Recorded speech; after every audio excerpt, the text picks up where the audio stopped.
Boa tarde a todos, senhoras e senhores conselheiros. Nós estamos hoje aqui presentes. Boa tarde, doutor André, nosso procurador, Ana Maria, nossa secretária queridíssima. Nós estamos hoje aqui para realizar a 39ª sessão ordinária virtual, hoje, né, 17 de dezembro de 2020, o ano já está quase acabando. E para começarmos o nosso expediente do dia, a presidência pergunta à nossa secretária se temos resoluções para serem consignadas na ata. Temos sim, presidente. Por favor, Ana, pode ir.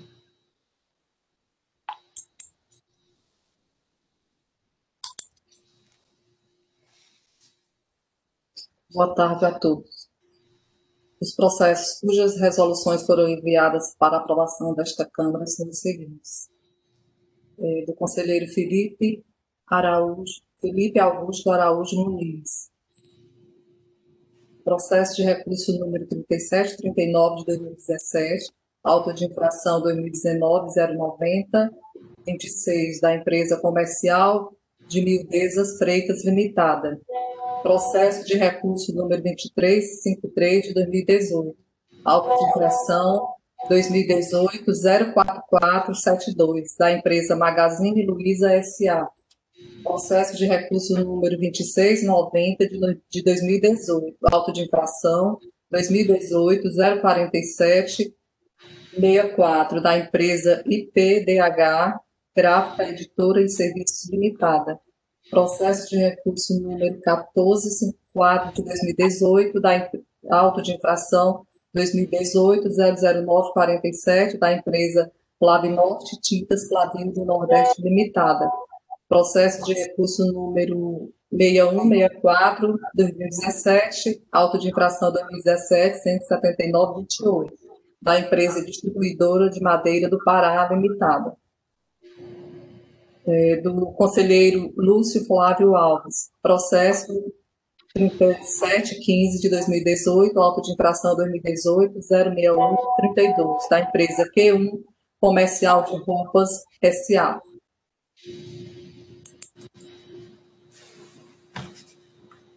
Pronto, presidente. Da forma regimental, algum conselheiro quer fazer alguma sugestão para correção das resoluções ora anunciadas? Então, nos termos do nosso regimento interno, as resoluções ora relacionadas ficam consignadas como aprovadas e serão relacionadas na data de hoje na ata. Ok? Agora, Ana, por favor, pode fazer a leitura da ata de ontem.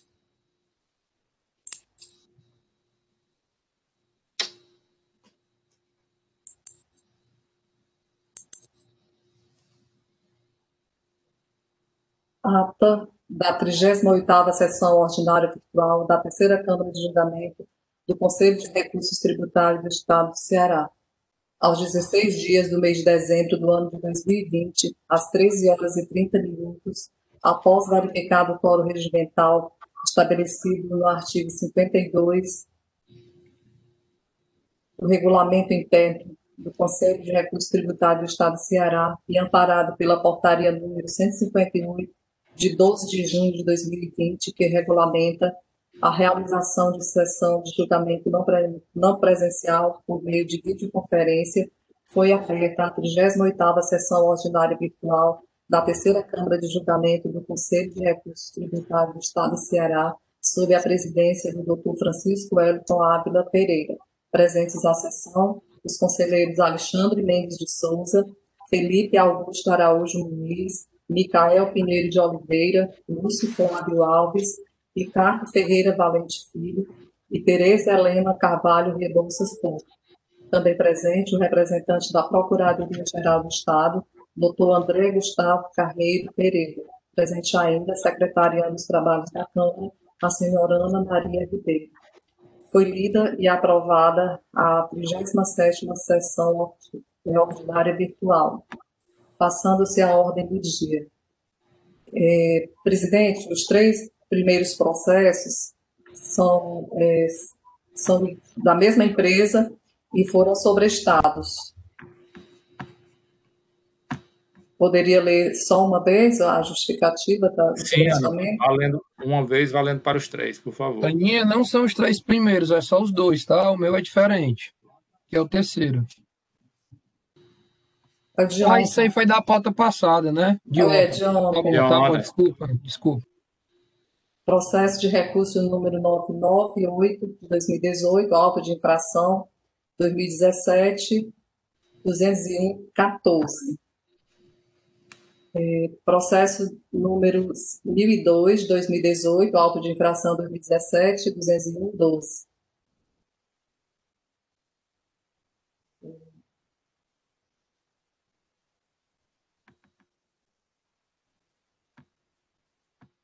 Processo 1002, 2018, auto de infração 2017, 201/12, recorrente, Quimil, Indústria e Comércio de Resinas, recorrido, Seju. Os relatores do primeiro processo é o conselheiro Alexandre Mendes de Souza. O segundo processo, o relator é o conselheiro Felipe Augusto Araújo Muniz. E do terceiro processo é o conselheiro Lúcio Flávio Alves. Decisão. O senhor presidente sobrestou o julgamento do processo em razão do pedido formulado pelas partes, devidamente justificado pelo representante legal da recorrente e, na forma, retirou de pauta conforme solicitação requerida. Processo de recurso número 4034 de 2018, auto de infração 2018 09452. Recorrente Seju e Medeiraço Comércio de Aços e Metais Limitada. Recorrido ambos. Relator, conselheiro Micael Pinheiro de Oliveira. Decisão. Resolvem os membros da terceira Câmara de Julgamento do Conselho de Recursos Tributários conhecer do reexame necessário e do recurso ordinário e decidir nos seguintes termos. 1. Com relação à preliminar de nulidade do auto de infração suscitada pela parte por vício formal, sob a alegação de que o mandato de ação fiscal, o MAF, não foi indicado o número da portaria que autorizou o MAF, resolve afastar por unanimidade de votos, uma vez que não há obrigatoriedade de portaria para a emissão do MAF, sendo dispensável essa informação no referido documento. 2. Nulidade por incompetência da autoridade designante do MAF, afastada por unanimidade de votos, sob fundamento de que no presente caso, a autoridade contestada tem competência legal para designar servidor fazendário para promover a ação fiscal, amparada na portaria número 1538 de 2017, publicada em 17/1/2018, nos termos do artigo 821, parágrafo 5º do decreto número 24.569 de 97, combinado com o artigo 3º, parágrafo 1º da Instrução Normativa 049 de 2011. 3. Quanto aos argumentos de que o termo de conclusão de fiscalização não indica os dispositivos legais infringidos, a motivação e o período da autuação, que nas informações complementares o demonstrativo do crédito tributário, sem indicação da base de cálculo ou alíquota, que há divergência entre o relato e a penalidade aplicada, que os termos que deram origem ao auto de infração não foram anexados ao processo, bem como não foram entregues ao contribuinte todos os documentos e que o processo não continha numeração das páginas. Resolve afastá-los por unanimidade de votos, considerando que constam todos os elementos necessários à perfeita compreensão dos fatos e fundamentos que dão subsistência à autuação, notadamente os dispositivos legais infringidos, e sobre a base de cálculo, denota-se que o fiscal adotou os procedimentos devidamente estabelecidos no decreto número 31.270 de 2013, que utilizou metodologia idônea e com previsão legal, que constam nos autos documentos que serviram de base à autuação, e o contribuinte foi cientificado de toda a documentação que ampara o feito legal, possibilitando a ampla defesa. Portanto, existe as hipóteses de nulidade arguída pela recorrente, uma vez que nenhum dos pressupostos apresentados se figura nos autos. 4. Quanto à alegação de que não foi oportunizado ao contribuinte apresentar informações e medidas retificadoras dos levantamentos de pré-auditoria e por ser a autuação descumprimento de obrigação acessória, o contribuinte deveria ter sido intimado para regularizar sua situação. Referidas preliminares foram afastadas por unanimidade de votos, posto que ficou demonstrado nos autos que o autuante prestou informações esclarecedoras acerca da autuação, identificando motivos, dispositivos legais infringidos e anexando a documentação que serviu de base para a autuação, atendendo ao que dispõe o artigo 33, inciso 11 do Decreto número 25.468 de 99. 5. Com relação à preliminar de nulidade da decisão singular, sob a alegação de que não foi analisado o pedido de perícia da autuada, afastada por unanimidade de votos, considerando que a julgadora singular apreciou o pedido de perícia, emitindo o juízo de valor e motivando o seu convencimento ao abrigo das normas legais vigentes, tendo sido observado o devido processo legal, sem violação da garantia de ampla defesa e contraditório. 6. Quanto ao pedido de realização de perícia formulada pela parte, afastado por unanimidade de votos, os termos do artigo 97, incisos 1 e 2, da Lei nº 15.614 de 2014, por entender que há nos autos dados suficientes para análise e julgamento do mérito. 7. Quanto à questão suscitada de multa com efeito confiscatório, afastada por unanimidade de votos, não é competência desta Câmara de julgamento, afastar a aplicação de normas sob o fundamento de inconstitucionalidade, conforme dispõe o artigo 48 da Lei nº 15.614 de 2014. 8. Em deferimento dos argumentos de defesa de mérito por estarem ausentes elementos probatórios aptos a afastar a infração preceituada. 9.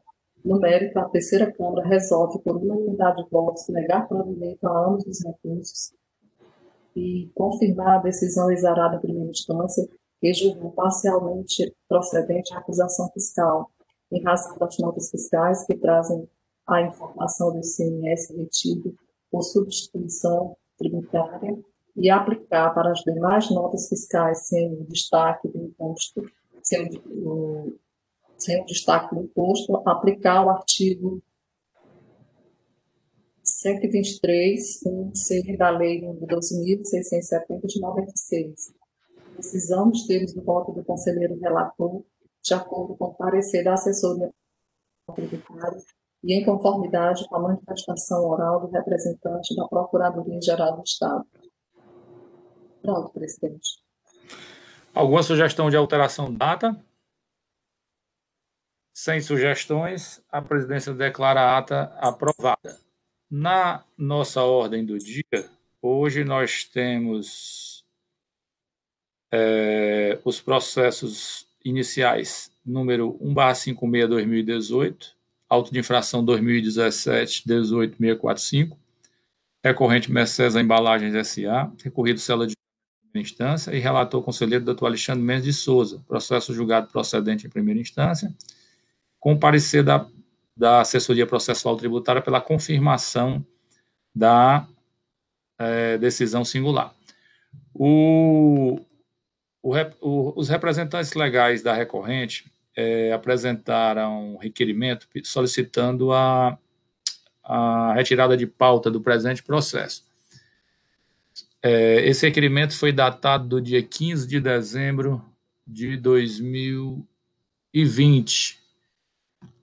Todavia, a portaria que regulamenta a realização das sessões virtuais ou através de videoconferência ou tecnologia similar no âmbito contencioso administrativo e da outras providências, a portaria número 158/2020, em seu artigo 5º, disciplina acerca da construção da pauta e das suas modificações, O parágrafo 2º do artigo 5º da Instrução Normativa diz o seguinte, que o sujeito passivo ou seu representante legal deverá manifestar-se no prazo de até 5 dias antes da sessão para que seja solicitada a retirada de pauta do processo desejado ou a sugestão de alteração, o pedido de adiamento do julgamento. O parágrafo 4º do mesmo artigo diz que a não comunicação a que se refere o parágrafo 2º do caput implica em concordância tácita com o julgamento em sessão por videoconferência. Em face do não cumprimento do estabelecido para que se possa fazer a análise concreta do sobrestamento, a presidência está indeferindo o pedido da parte e mantendo o processo em julgamento. Com a palavra, doutor Alexandre. Não, senhor presidente. Boa tarde a todos, mais uma vez. Senhor presidente, o processo anunciado é da empresa Mercesa Embalagens S.A. Ela foi autuada, senhor presidente. Assim, o número do processo é o 2017-18645, já anunciado, e é o processo 56-2018. A acusação diz o seguinte: deixar de escriturar no livro fiscal próprio, inclusive na modalidade eletrônica, o documento fiscal relativo à operação de entradas de mercadorias. O contribuinte deixou de escriturar notas fiscais de entradas em sua FD, conforme demonstrado nas informações complementares a este auto de infração. Aplicou multa, o montante cobrado de 2012 é R$ 600.938,35. E de 2013, o montante é de R$ 746.340,75. Então, a multa aplicada importou em R$ 134.727,91. Do artigo 123G da Lei 12.670, alterada pela 16.258, que é multa de 10% do valor da operação. O artigo infringido, ele apontou o 276G, inciso 1, decreto 24.569. As informações complementares, ele acrescenta o seguinte, que durante o desenvolvimento da ação fiscal, analisou as informações relativas ao lançamento das operações realizadas pela empresa, dos exercícios 2012 e 2013, enviados à Cefaz através da FD, e verificou que no período examinado, o contribuinte deixou de escriturar as notas fiscais de entradas na FD conforme demonstrativo em anexo. E consta anexo aqui a relação das notas fiscais com código de o registro da nota fiscal, a data da emissão, o valor da nota fiscal e a multa aplicada. Tanto de 2012 quanto de 2013. Consta o CD também. E o contribuinte vem aos autos, senhor presidente, e alega 3 coisas, como já havia falado anteriormente. Preliminarmente, pede a decadência do auto de infração do período de janeiro de 2012 a novembro de 2012, com base no artigo 150, parágrafo 4. E pede a nulidade do auto de infração sob o seguinte argumento: que não constam documentos imprescindíveis a conferir certeza ao levantamento, quais sejam cópia do livro-razão, bem como das notas fiscais objeto de atuação. A total desconsideração dos documentos apresentados pelo impugnante representa patente desprestígio pelo princípio da verdade material, que se instrumentaliza pelo direito da impugnante de ter seus livros contábeis levados em consideração na atuação, bem como deve a administração apresentar comprovações que, no presente caso, seriam as notas fiscais, nem sequer foram acostadas aos autos de infração. E, no mérito, ele pede alternativamente a aplicação do artigo 123G, na sua redação original, que seria a penalidade reduzida a 20 UFI, se comprovado com competente lançamento contábil. Ele diz: conforme se pode verificar, a legislação vigente à época aplicável ao presente caso prevê multa correspondente a 1 vez o valor do imposto, salvo comprovado competente lançamento. Nesse sentido, como ressaltar que todos os documentos fiscais objeto presente de atuação foram lançados na contabilidade da impugnante. Então, basicamente, são esses 3 pedidos que o contribuinte faz em sua impugnação. O processo foi para a primeira instância e a julgadora rebateu A emenda diz o seguinte: deixar de escriturar notas fiscais no livro registro de entradas. O contribuinte deixou de escriturar no livro registro de entrada, mercadoria, nota fiscal eletrônica, auto de infração julgado procedente, decisão amparada nos artigos 260 e 269 do Decreto 24.569/97 e penalidade no artigo 123, 3G da Lei 12.670. E ela rebateu os argumentos informando o seguinte: segundo ela, trata-se de obrigação acessória e, nesse caso, aplica-se a regra do artigo 173.1 do CTN. Em relação à nulidade, ela afasta, dizendo que consta nos autos a relação das notas fiscais, com o código de acesso, número da nota fiscal, data da nota fiscal, valor e a multa aplicável. Consta aqui as folhas, ela cita 10 e 11 dos autos. Em relação ao mérito, que é a pedido da penalidade, ela afasta porque o contribuinte não trouxe aos autos a confirmação de que as notas fiscais estariam registradas em sua contabilidade. Por esse motivo, ela afasta aí esse pedido. E pugna pela procedência da autuação. O contribuinte foi informado da decisão e volta aos autos através do recurso e faz os mesmos pedidos e os mesmos argumentos de decadência, de nulidade e, alternativamente, a alteração da multa para ao 123G, com aplicação de 20 UFIs por documento. O parecer da assessoria, senhor presidente, vai no mesmo sentido do julgamento singular, afasta esses argumentos e confirma o conhecimento do recurso, nega-lhe provimento para confirmar a decisão de primeira instância de procedência da acusação fiscal. Esse é o simples relato, senhor presidente. Passo a palavra à vossa senhoria. Obrigado, doutor Alexandre, pelo relato claro e preciso. E passo a palavra ao doutor André para a sua manifestação.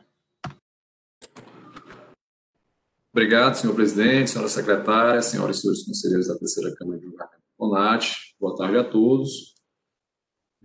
Conforme bem relatado, trata-se de recurso ordinário contra a decisão de procedência de auto-infração, que confirmou a imputação de falta de escrituração de notas fiscais de entrada no livro de registro de entradas do contribuinte, existente na FD, referente aos exercícios 2012 e 2013, tendo sido aplicada a penalidade específica do artigo 123, 3G da Lei 12.670, de 96, alterada pela Lei 16.658 de 2017, no valor de R$ 134.727,92. O levantamento fiscal foi feito mediante o cruzamento da FD do contribuinte com as notas fiscais eletrônicas a ele destinadas, registradas nos sistemas corporativos do fisco. Consta na autuação também planilha indicando todos os elementos essenciais das notas fiscais, não escrituradas, inclusive com a respectiva chave de acesso. A norma legal infringida, a obrigatoriedade de escrituração das notas fiscais de entrada no livro de entrada, ela está lá nos artigos 269, 276A, parágrafo 3º, e 276G, inciso 1 do regulamento do ICMS. O contribuinte no recurso ele traz os mesmos argumentos já trazidos na impugnação. Inicialmente alega uma questão preliminar, que seria a decadência do crédito lançado referente ao período anterior a 1º de novembro de 2012. No entanto, entendemos que não há como ser acolhida a alegação, trata-se de lançamento de ofício de multa por descumprimento de obrigação tributária acessória, portanto, com base no artigo 149, inciso 1, 149, inciso 6, combinado com o artigo 113, parágrafo 3º do CTN, não podendo se cogitar, portanto, lançamento por homologação na espécie. Assim, conta-se assim deve ser aplicado o termo início do prazo decadencial na forma do artigo 173, inciso 1 do CTN, ou seja, do primeiro dia do exercício seguinte. Portanto, os fatos geradores referentes ao ano de 2012 somente decairiam em 31 de dezembro de 2017, tendo o auto de infração sido lavrado em 24 de outubro de 2017. Não há como ser acolhida a alegação de decadência parcial do lançamento. Traz ainda uma preliminar de nulidade do auto de infração, porque alega que não foram apresentados os documentos fiscais, bem como não foi examinado o livro razão do contribuinte. No entanto, a preliminar também não há como ser acolhida. Na planilha fiscal que instrui o auto de infração consta a relação de todos os documentos contemplados na autuação, com a indicação das respectivas chaves de acesso das notas fiscais eletrônicas, viabilizando o pleno conhecimento de todos os elementos do documento fiscal, assegurando-se assim o pleno exercício do direito de ampla defesa contraditório ao contribuinte, como de fato exerceu. Ademais, para a verificação do descumprimento de obrigação acessória de falta de escrituração do livro de agente de entrada na FD, não é necessária a análise do livro-razão do contribuinte. Por todas as razões, entendemos que não há como ser acolhida a preliminar. O contribuinte ele não faz defesa de mérito, né? Ele apenas traz esses argumentos preliminares e se limita a pedir a aplicação da atenuante previsto no artigo 123, inciso 3, da linha G da Lei 2.670, previsto na redação vigente à época dos fatos geradores, uma vez que os documentos fiscais estariam escriturados na contabilidade. De fato, como bem dispõe o artigo 144 do CTN, o lançamento deve se reportar à época da ocorrência dos fatos geradores, regentes pela legislação então vigente, apenas prevalecendo redação de norma posterior, quando for mais benéfica por força do disposto no artigo 106, inciso 2, a linha C do CTN. Assim, procede a argumentação do contribuinte que deveria prevalecer a aplicação da atenuante da penalidade que existia anteriormente, ficando reduzida, se fosse o caso, a 20 ofícios por documento fiscal, se esses documentos tivessem lançado na sua contabilidade. Ocorre que o recorrente não trouxe nenhum indício de prova, ainda que por amostragem de que os documentos fiscais contemplados na autuação estão lançados em sua contabilidade, o que, portanto, sequer pode justificar a conversão do julgamento de diligência para essa verificação.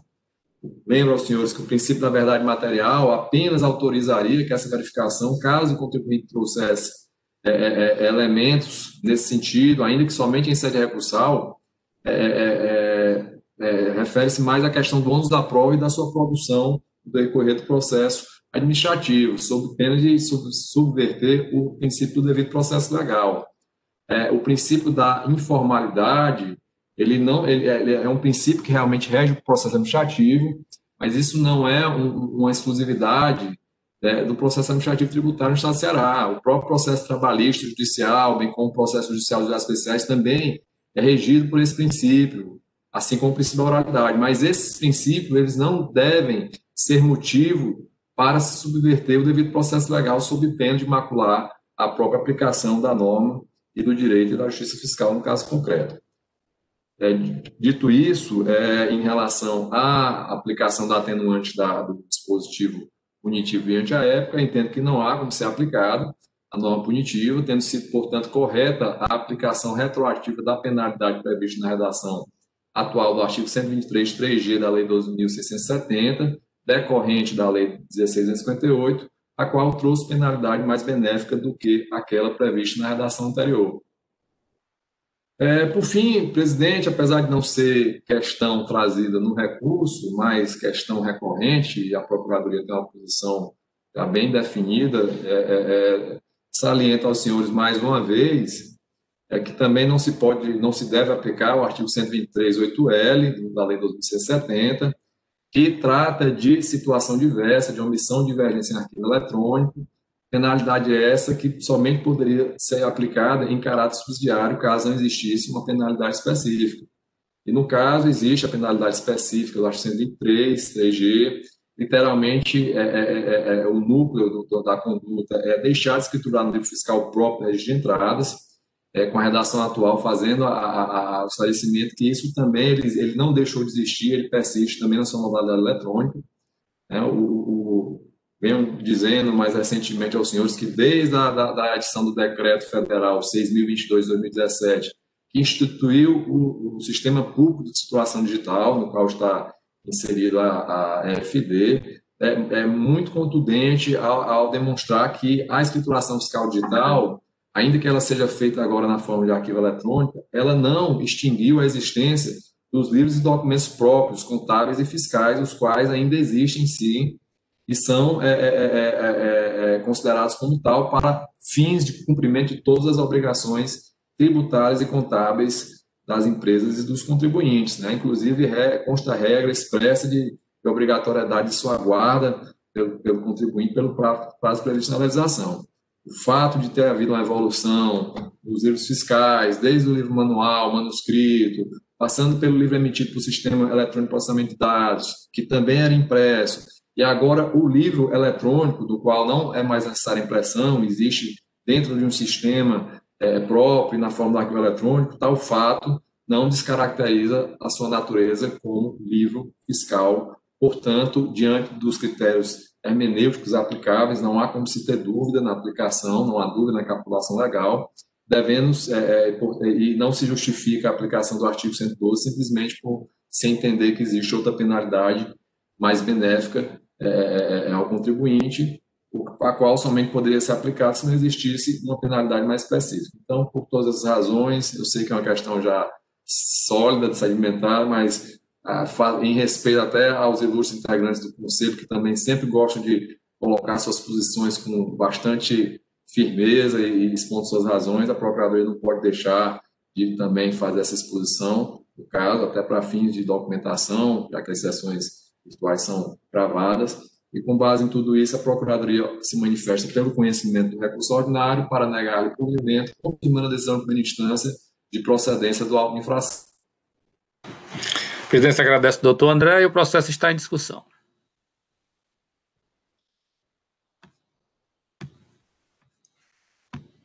Senhor presidente, nós poderíamos começar aqui pela decadência do pedido da parte, certo? Que pede a decadência com base no artigo 150, parágrafo 4 do CTN. E eu entendo, senhor presidente, que essa decadência não se opera nesse processo, por se tratar de obrigação acessória, e o fisco tinha até o dia 31 de 12 de 2017 para efetuar o lançamento. E começa no exercício seguinte, e nesse caso aplica-se a do artigo 1731 do CTN, senhor presidente. Eu afasto a pedido de decadência. Algum conselheiro quer discutir?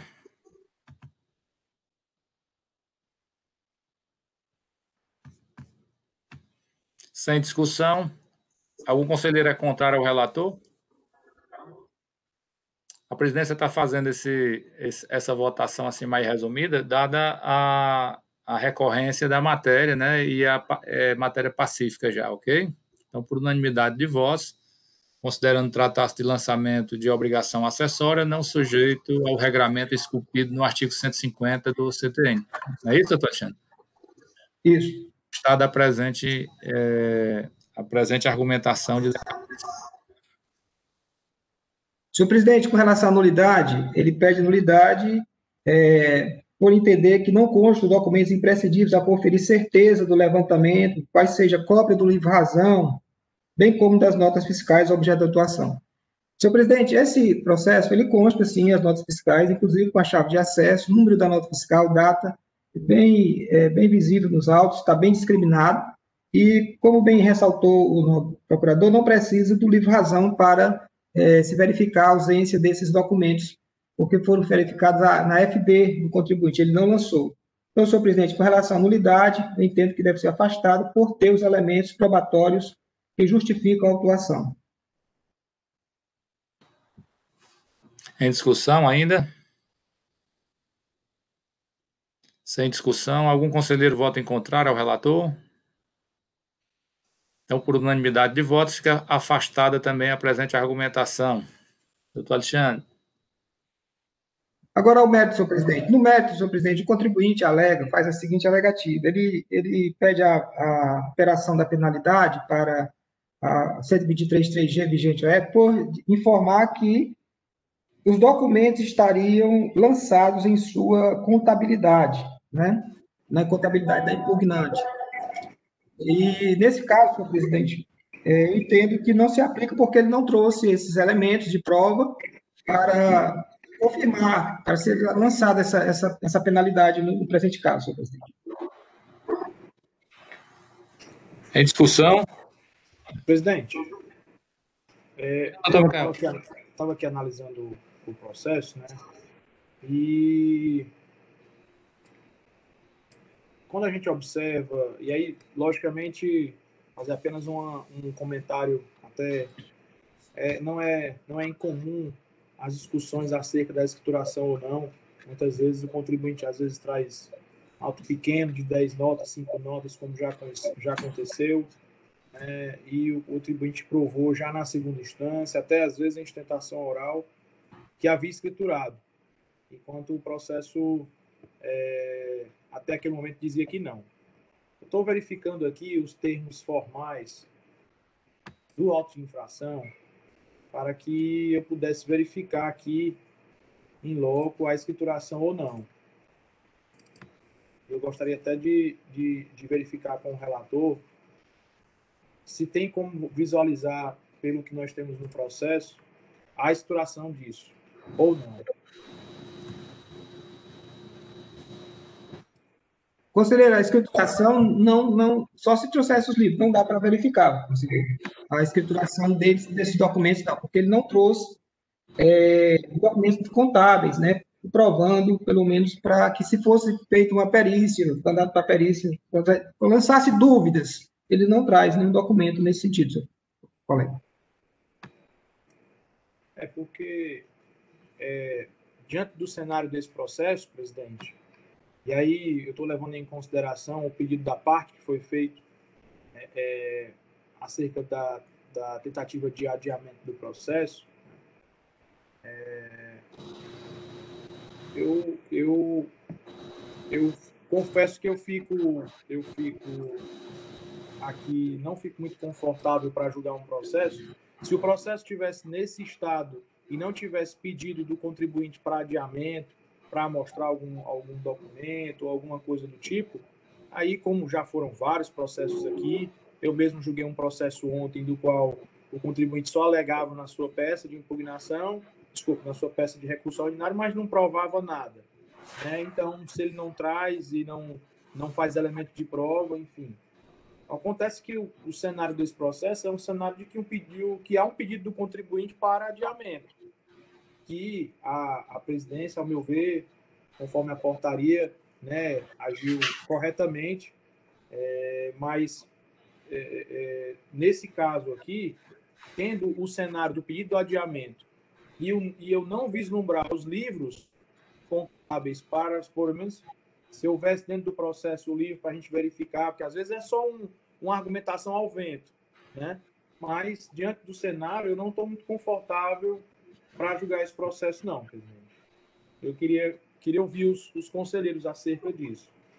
Repito, é um processo que já passou N vezes por aqui, nesse cenário, no sentido de que o contribuinte alega que escriturou, às vezes até pede perícia, mas não traz nada dentro do processo, e aí a gente vai, logicamente, pelo que está dentro do processo. Agora, o que difere esse processo para eu trazer essa questão para o Conselho é justamente pelo cenário de que há um pedido do contribuinte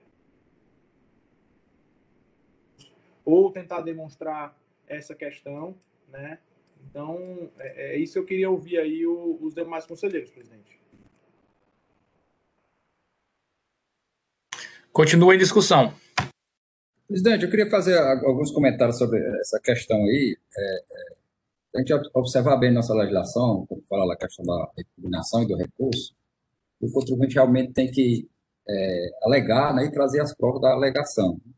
Mas eu também, assim, fico a questão que foi citada aí pelo procurador, a questão do princípio da verdade material, né, que não é de forma absoluta, tem os seus limites também, concordo nesse ponto. Mas nós tivemos a oportunidade já, né, de analisar, dependendo do doutor Ricardo, dependendo da situação, né, às vezes citar, fazer um pedido e não trazer nenhum indicativo de prova, e a gente, sabendo que tem essa minorância, que tem essa questão, e a gente vai mandar para a perícia, mesmo sem ter um início de prova. Eu sei que fica muito a critério, às vezes, tá, de como é colocado na impugnação, como é colocado no recurso. Então, realmente, eu entendo que, devido às circunstâncias desse processo, né, acho que aqui foi citada a questão do informalismo, né, que é do processo de trabalho, né, e no processo administrativo, e realmente o formalismo, a questão chama até formalismo moderado, no sentido de realmente que o processo administrativo tem essa característica de se buscar realmente, não é aquela questão formal, aquela coisa que eu disse no início, que tem que estar a prova, início de prova, mas se buscar realmente o que aconteceu. E, como bem disse o doutor Micael, a gente já teve a oportunidade, sim, de pedir ao contribuinte que ele comprovar a escrituração, né? Então, eu acho que é uma coisa que não vai trazer prejuízo nem para a parte, nem para o Estado. O processo voltará à discussão. Então, eu acho que o doutor Micael não se sente seguro para votar, né? E como já existiu outros precedentes dessa situação, acho que a gente tem que ter essa segurança e dar essa oportunidade realmente que seja comprovado essa escrituração, que é uma diferença muito grande a questão da atenuante. Não é que todo processo que vai vir agora, né, existe um pedido, ele não trouxer o indício de prova, ele vai mandar para a perícia. Mas, como bem disse, cada processo tem que ser analisado de acordo com as suas circunstâncias que ocorreram dentro do processo. Então, eu me entendo também a esse doutor Micael me sentir seguro, a gente, né, proceder aí uma maneira desse processo voltar para ser julgado de uma forma mais ampla, né, ouvir o que é que a parte tem a dizer, né? O próprio relator disse que, e o doutor André disse que ele teve na impugnação a oportunidade, teve no recurso, mas quantas vezes eu já me deparei, acho que os conselheiros também, e já em sessão, a parte trazer um documento, e esse documento ser levado em conta, porque é isso que ele está querendo, né? Saber realmente o que é que aconteceu, para aplicar a penalidade correta. Se existem essas duas penalidades em termos de minorante, então, eu acho que, né, tenta vontade para pedir vista do processo, eu acho que é o caminho que a gente tem e com segurança julgar esse processo, dele voltar com toda a tranquilidade e segurança que o processo merece ser julgado. Presidente, pela ordem. Presidente. Presidente. Doutor Ricardo, doutor, permite aí o doutor André se manifestar antes do senhor? Permite, presidente, Uma lógico. questão de ordem, presidente. Obrigado, doutor Ricardo. Presidente, pelo que eu me lembro do relato inicial, e aí esse esclarecimento eu gostaria de Vossa Excelência, o pedido de sobrestamento, ele foi motivado na necessidade de se preparar melhor. Né? Em nenhum momento, salvo engano, o senhor disse que foi trazido, porque a portaria e o regimento, eles falam em motivo de força maior, né, ou devidamente justificado. Né? E em nenhum momento eu me recordo do senhor ter dito que se tratou de um pedido motivado para se buscar a escrituração contábil do contribuinte para que fosse trazido aos autos. Né? O senhor pode me confirmar se a fundamentação do sobrestamento era especificamente em relação a comprovar a escrituração contábil desses documentos fiscais? Doutor André, só antes do presidente se colocar, eu posso antecipar, eu acho que não. A interpretação foi feita por mim, eu disse preparar melhor. Não, doutor Lúcio, é porque realmente é uma questão de fato mesmo, porque como o requerimento ele não veio para os autos, assim, não foi disponibilizado lá no WebDrive, eu não tive acesso ao conteúdo, então eu queria só que o presidente pudesse esclarecer esse ponto. A interpretação acho que foi minha, no sentido de preparar melhor, no sentido de também não só a questão da defesa, mas também trazer elementos do processo. Eu acho que esse preparar melhor tem uma amplitude muito grande. Então, talvez a interpretação foi minha, o presidente pode confirmar isso aí. Ele pediu só no sentido de se preparar melhor. Eu fiz a interpretação que seria possível, no sentido de trazer essas provas, já que desde a impugnação que ele vem com essa argumentação. O que a parte argumenta é que o processo tem uma complexidade, tá certo? E que ele necessitaria de mais tempo para se preparar para fazer a argumentação.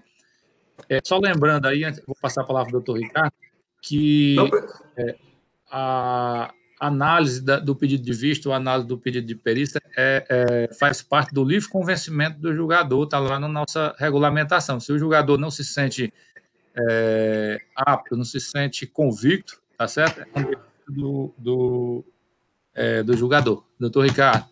Presidente, só para concluir, doutor Ricardo, rapidamente, porque nesse ponto aí realmente, sem dúvida, da livre convicção do julgador, né? Desde que seja feito de maneira motivada na nossa norma, que prevê as situações em que é cabível a conversão do julgamento em diligência pericial, né? Porque senão se estaria desviando a finalidade do ato, né? Se estaria tentando transpor o indeferimento da competência da presidência já realizado com uma conversão do processo de diligência para que fosse adiado o julgamento dele na sessão. O prejuízo que existe para o Estado, doutor Lúcio, demais conselheiros, é mobilizar toda a estrutura governamental, de se reunir, de se preparar para o julgamento do processo, sem que haja nenhum elemento probatório ou mesmo indício desse elemento, para que se adie e se gere mais uma demora na solução desse litígio fiscal, o que é prejudicial não só para o contribuinte, mas também para o fisco, que, repito, tem uma estrutura onerosa para que se possa proceder esses julgamentos. Então, o prejuízo, em tese, em qualquer adiamento de julgamento, caso salvo motivo justificado, existe, sempre vai existir. Obrigado, presidente, doutor Ricardo, pela parte. Vamos ouvir a contribuição do doutor Ricardo. Presidente, a minha é rápida. Eu queria apenas verificar com os conselheiros porque eu estava dando uma olhada aqui no processo. Então, eu verifiquei que pode ser mais favorável ao contribuinte, diante da situação que ele pede, diante do que está sendo pedido pelo contribuinte, a questão, inclusive, do reenquadramento da penalidade. Então, se for mais de maneira célere o entendimento para o reenquadramento da penalidade, ao invés do que está sendo suscitado, era apenas isso, presidente. Ok, continua em discussão. Presidente, estava ouvindo aqui atentamente o Conselho e a Procuradoria. Eu gosto muito de me pautar pela plausibilidade dos nossos julgados, né? Eu acho que a fala do doutor André ela é pertinente quando tem a questão do risco, ou pelo menos do prejuízo que o fisco pode ter. Há um outro tipo de interpretação, no sentido de que não há prejuízo quando o fisco está se buscando um princípio da justiça fiscal. Mas o que eu só estou trazendo aqui no Conselho, mais uma vez, e aí eu gostaria só de bater nessa mesma tecla. Não é a questão aqui... Vários processos nós já pegamos nessa casa, inúmeros processos, onde o contribuinte alega que escriturou ou que fez determinado ato e não comprova. Isso daqui, na verdade, é quase uma praxe dentro do Conselho, a gente pegar aqui processos, impugnações e recursos dessa ordem, né? Então, e muitas vezes nós simplesmente, com base no que está nos autos, julgamos o processo. O que eu só fico incomodado, e eu acredito que a palavra é essa, é desconfortável, é quando o contribuinte protocola um pedido, em verdade, extemporâneo, porque a portaria prevê o prazo de 5 dias, né? O pedido não está a tempo, entretanto, ele informa que a causa tem uma complexidade, né? E aí foi feita a correção, pelo menos no que tange a interpretação do pedido. O doutor Lúcio até disse que a interpretação dele é a questão de se preparar melhor. A presidência já leu aí a questão de fato do pedido, que era no sentido de que o contribuinte vê uma complexidade. Então, eu confesso que, mesmo ouvindo o parecer da Procuradoria acerca da questão da continuidade do processo da forma em que está, eu não me sinto confortável quando um contribuinte pede para adiar, é extemporâneo, enfim, mas o pedido foi feito, e ele informa que tem complexidade, né? E aí poderia se perguntar, por que não fez durante todo o curso processual? É uma pergunta pertinente. Por que não apresentou na sede de impugnação? Por que não apresentou em sede de recurso ordinário? É uma pergunta muito pertinente, né?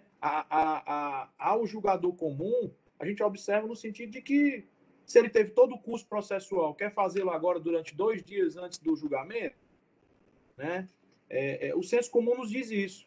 Mas o fato é, e aí, pela nossa experiência, que nós já vimos nessa casa, a presidência tem experiência nesse sentido, né? Doutor Lúcio, doutor Alexandre, doutora Tereza, né? Nós somos classistas, estamos aí há pouquíssimo tempo, só são 2 mandatos, mas na pouca experiência que eu tenho aqui no contencioso, ainda no primeiro mandato, eu vi inúmeros julgados serem mudados, serem modificados, com uma argumentação que o contribuinte traz em sede de sustentação oral. Então, isso não é incomum. Não é. Na verdade, vários são os processos que acontecem isso. Então, prestigiando essa experiência que eu tenho, pouca experiência que eu tenho no contencioso, de verificar que os processos podem mudar seu curso aos 45 do segundo tempo, aonde há um pedido do contribuinte, a questão da escrituração, né? Ele informa que tem complexidade. A gente sabe que isso, né, às vezes, não é tão fácil. Então, é só por esse motivo, doutor André e demais conselheiros, que eu peço a reflexão do Conselho. Eu não sei se isso é um desconforto só meu, né? Acredito que deve ser de outros conselheiros também, né? O doutor Lúcio aí também ficou disposto a verificar essa questão. E aí eu fico numa dúvida processual, presidente, se seria o caso de aqui converter isso para uma diligência, para intimar o contribuinte, ou se caso não for esse o entendimento do conselheiro relator, aí o meu pedido de vistas para poder sanar a minha dúvida. Eu estou aqui tentando entender como é que pode ser feito. Eu estou só expondo o que é o meu desconforto no processo, só isso.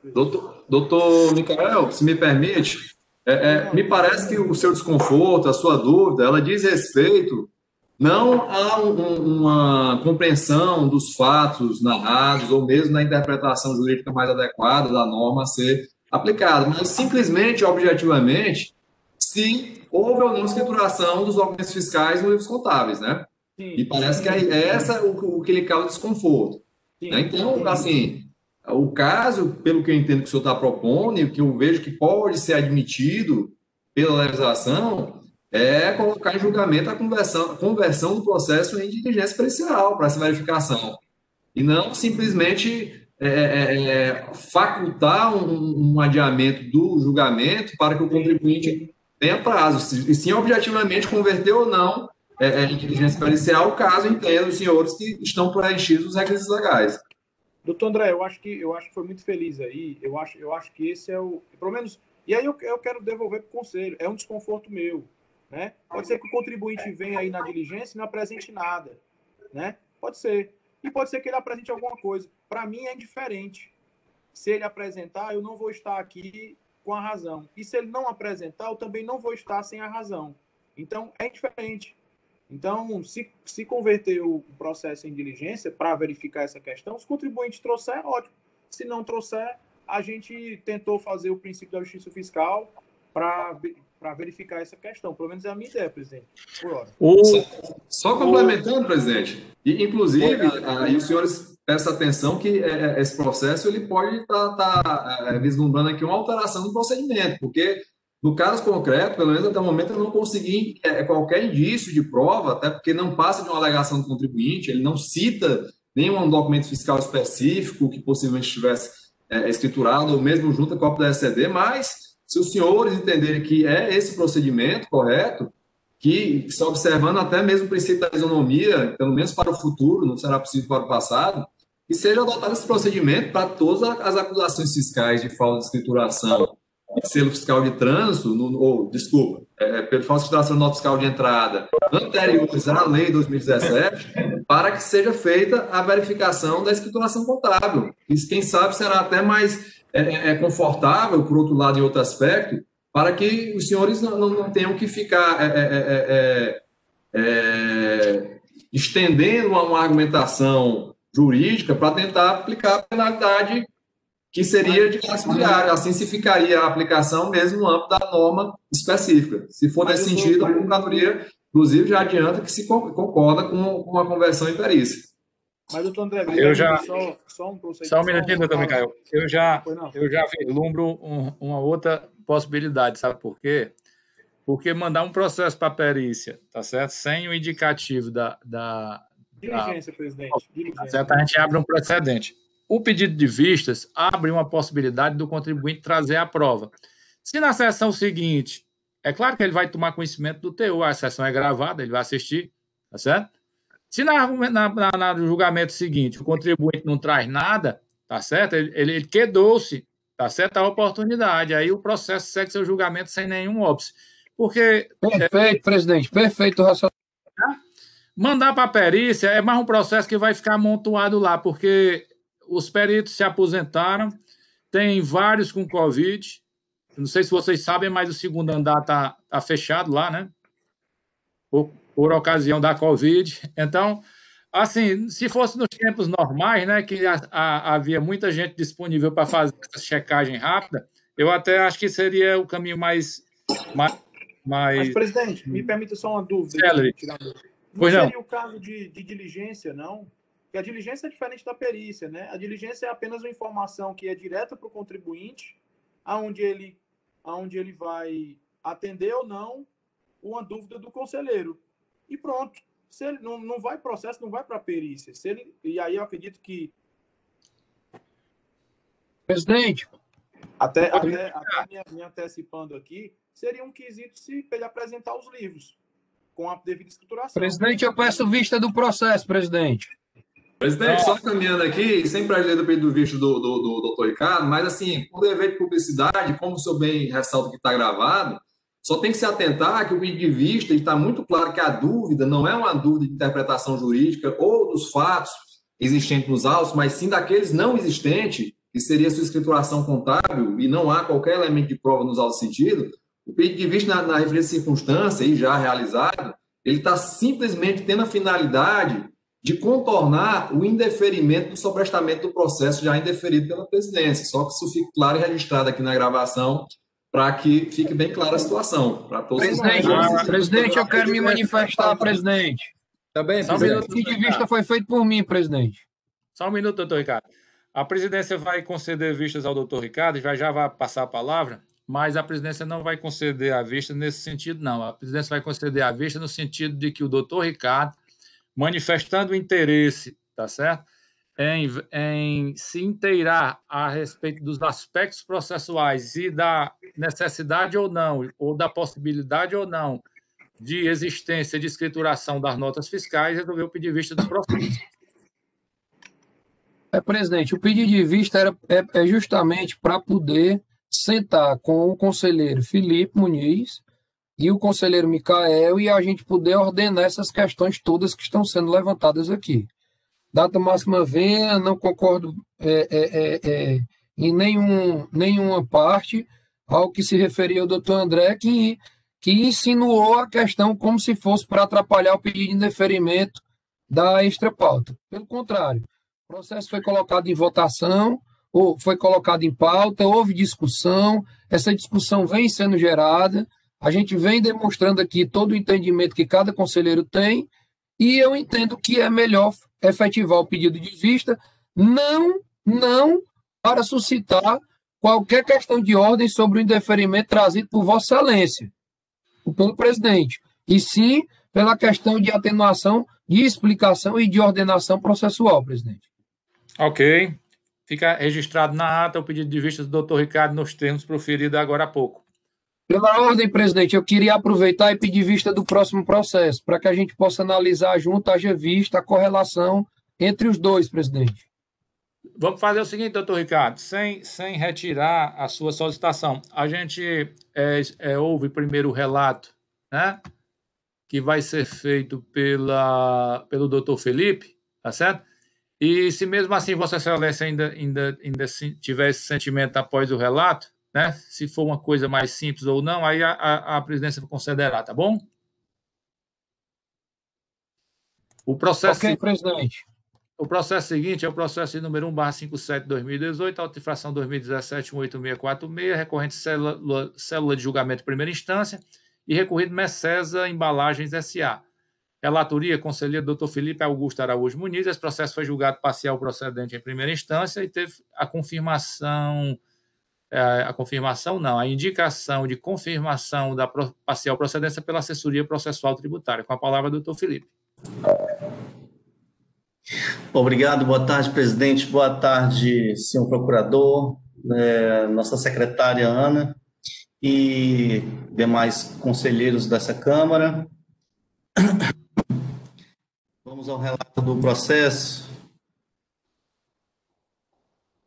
que conforme foi anunciado pelo presidente, tem como autuada Messesa Embalagens Sociedade Anônima, do processo número 157/2018, no qual tem como decorre do lançamento tributário realizado sob acusação de realizar operações interestaduais de entradas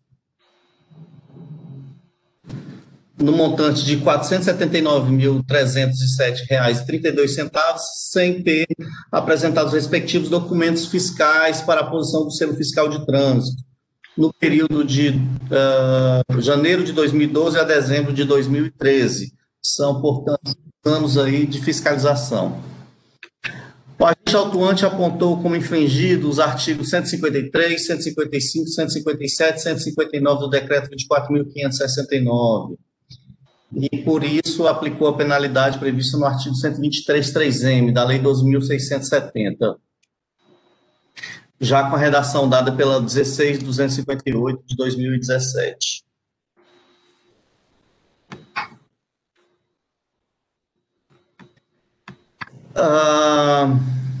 Relativo ao ano de 2012, tomou-se como base de cálculo R$ 37.500, pelo qual aplicou a multa de R$ 7.500. E, relativo ao ano de 2013, tomou-se como base de cálculo o total de R$ 441.807 e 32 centavos. E foi aplicado a multa no valor de R$ 88.361,46, totalizando aí uma multa de R$ 95.861,46 para o período fiscalizado.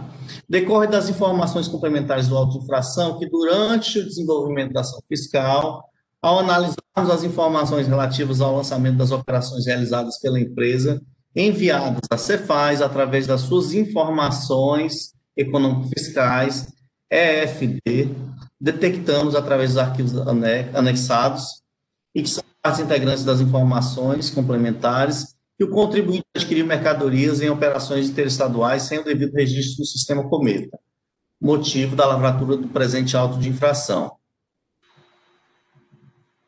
CD anexo. Desculpa. O CD anexo traz as informações que embasaram o auto de infração, e a empresa se defende da acusação fiscal por meio da impugnação constante às folhas 18 a 23 dos autos, na qual apresentou os seguintes argumentos: que as operações objeto da presente autuação foram regularmente transmitidas na FD, motivo pelo qual deve ser aplicada de forma retroativa, por força do artigo 106, inciso 2º, a linha C do CTN, a atenuante prevista no parágrafo 12 do artigo 123 da Lei 12.670 de 96.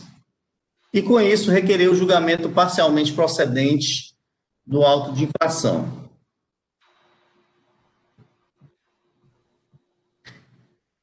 Em sede de julgamento na primeira instância, o auto de infração teve julgamento pela parcial procedência da autuação, pelo entendimento de que a escrituração dos documentos fiscais acostados pela autuada, as folhas 60 a 93, são elementos que comprovam sua alegação. Além disso, o próprio agente fiscal informou nos autos que realizou a fiscalização da empresa com base nas informações prestadas por ela em sua FD. Diante disso, encaminhou o processo ao Conselho de Recursos Tributários para o reexame necessário, nos termos do artigo 104, parágrafo 4º da Lei 15.614. O parecer da assessoria processual tributária opina pelo conhecimento do reexame necessário para negar-lhe provimento com a confirmação da decisão singular de parcial procedência, com a aplicação da atenuante prevista no parágrafo 12 do artigo 123. Senhor presidente, senhores conselheiros, esse é o sucinto relato. Vamos só ouvir agora a manifestação do nosso procurador, doutor André.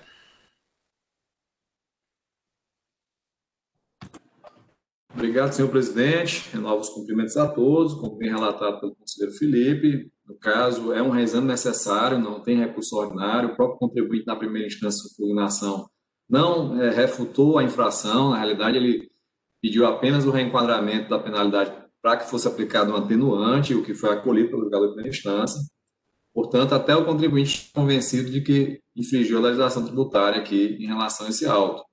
Mas, indo aos termos do processo, como dito, é reexame necessário desse exame parcial procedência do auto de infração, confirmando a infração de falta de registro de trânsito, selos fiscais de trânsito nas notas fiscais de operações interestaduais de entrada, nos exercícios 2012 e 2013, um montante de R$ 479 mil aproximadamente, tendo sido aplicada a penalidade pelo descumprimento da obrigação acessória, prevista no artigo 123, inciso 3 da linha M, com a atenuante do parágrafo 12, de 2%, acrescido pela Lei 16.058, pois foi constatado que as notas fiscais eletrônicas estavam escrituradas na FD, totalizando o valor de multa de R$ 9.586.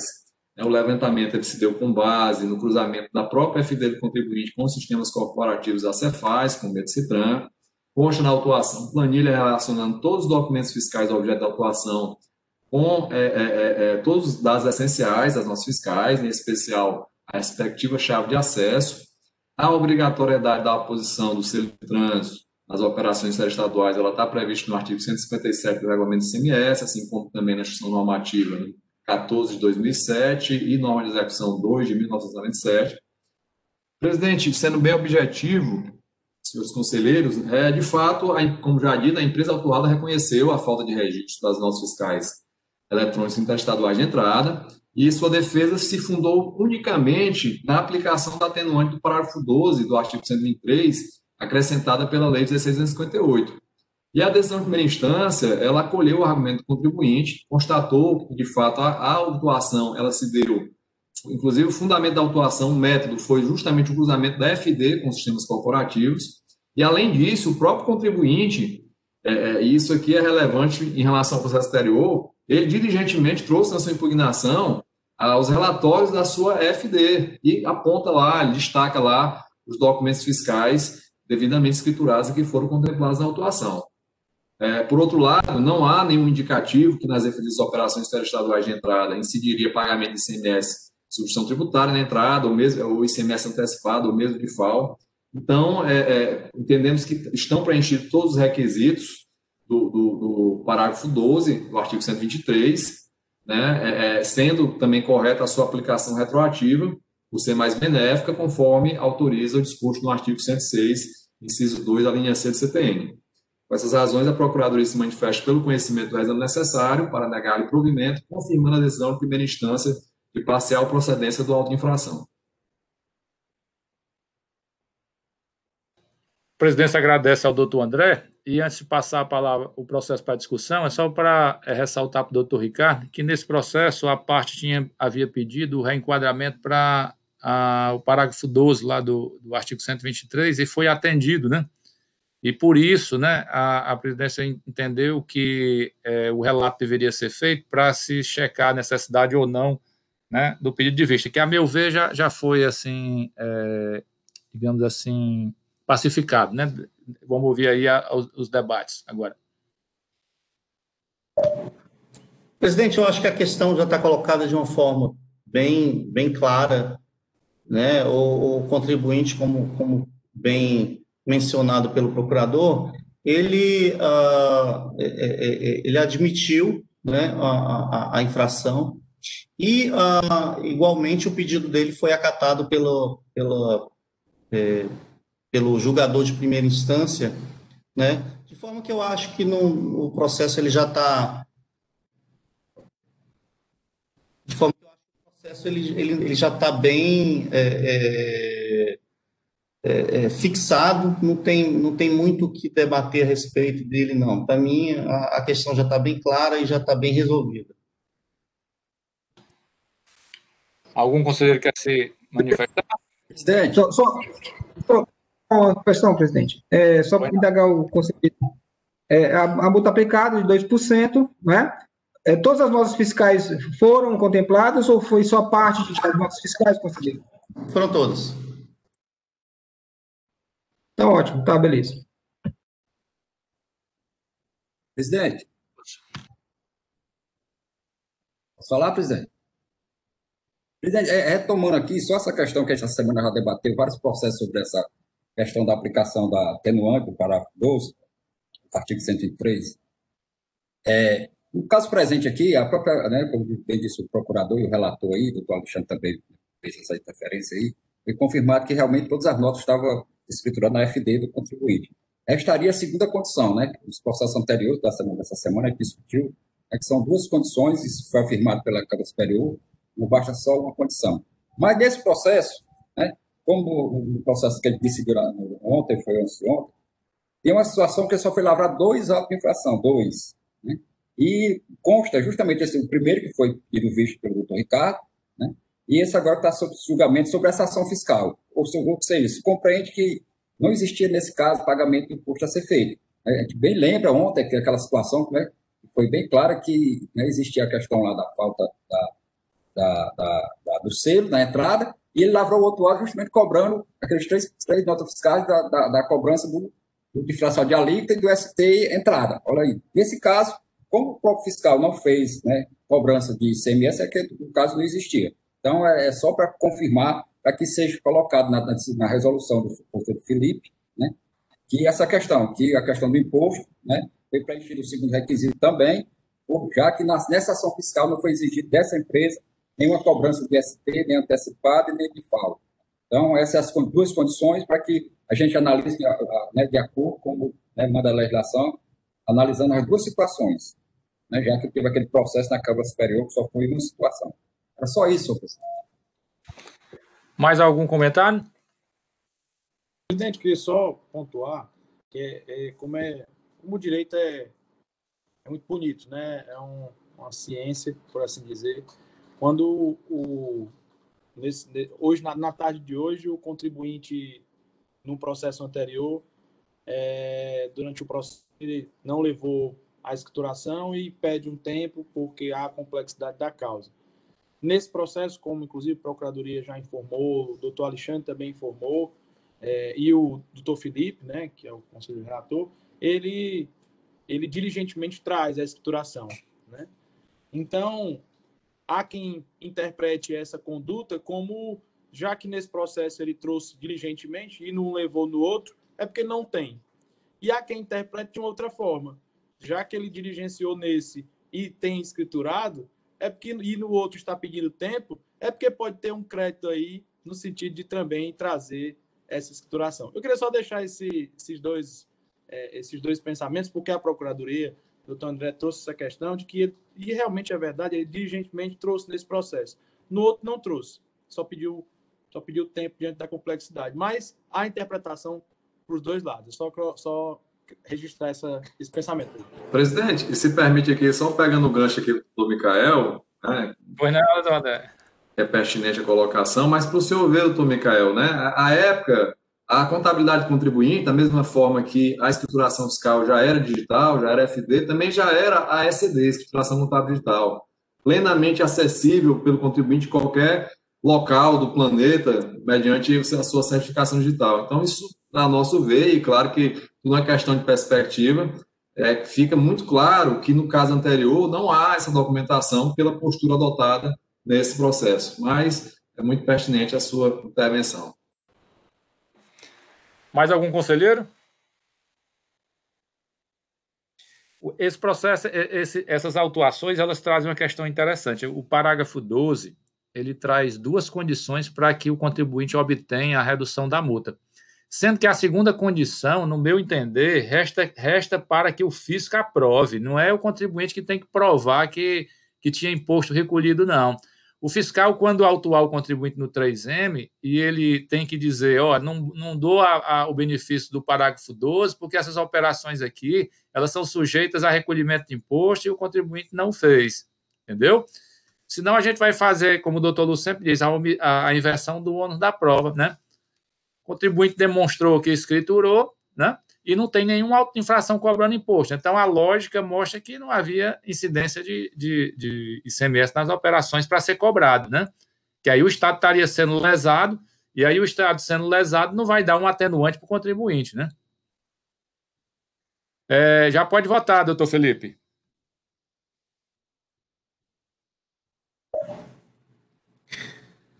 Presidente, pelo exposto, eu conheço do recurso, ou melhor, do recurso oficial, né? Isso. Para negar-lhe provimento, de forma a confirmar a decisão exarada em primeira instância de parcial procedência da autuação, nos termos do parecer da assessoria processual tributária e conforme manifestação oral do representante da Procuradoria-Geral do Estado. Doutor Micael. Com o relator, presidente. Doutor Ricardo.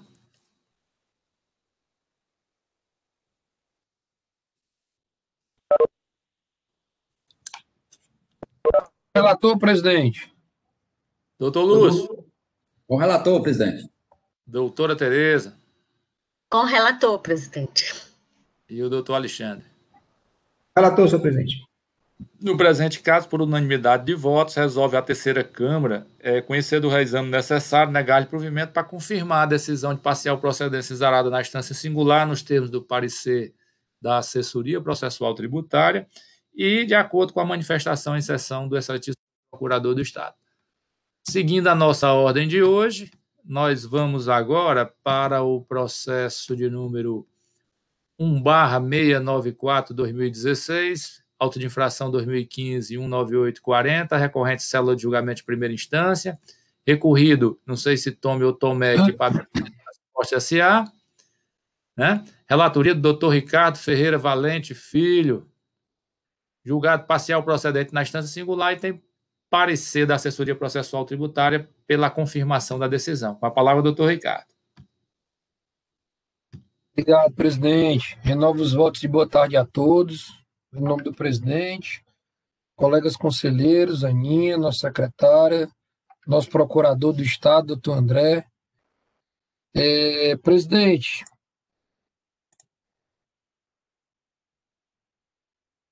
trata-se do processo 1/694/2016, auto de infração 2/2015, 19.840, recorrido Tomé Equipamento e Transportes, recorrente Seju.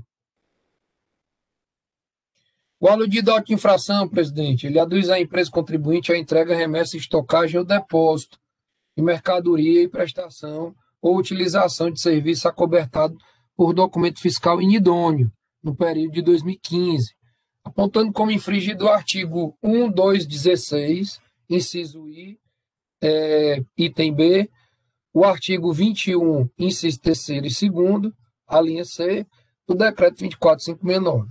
Naquela oportunidade, presidente, o agente autuador entendeu por aplicar a penalidade prevista no 123.3A.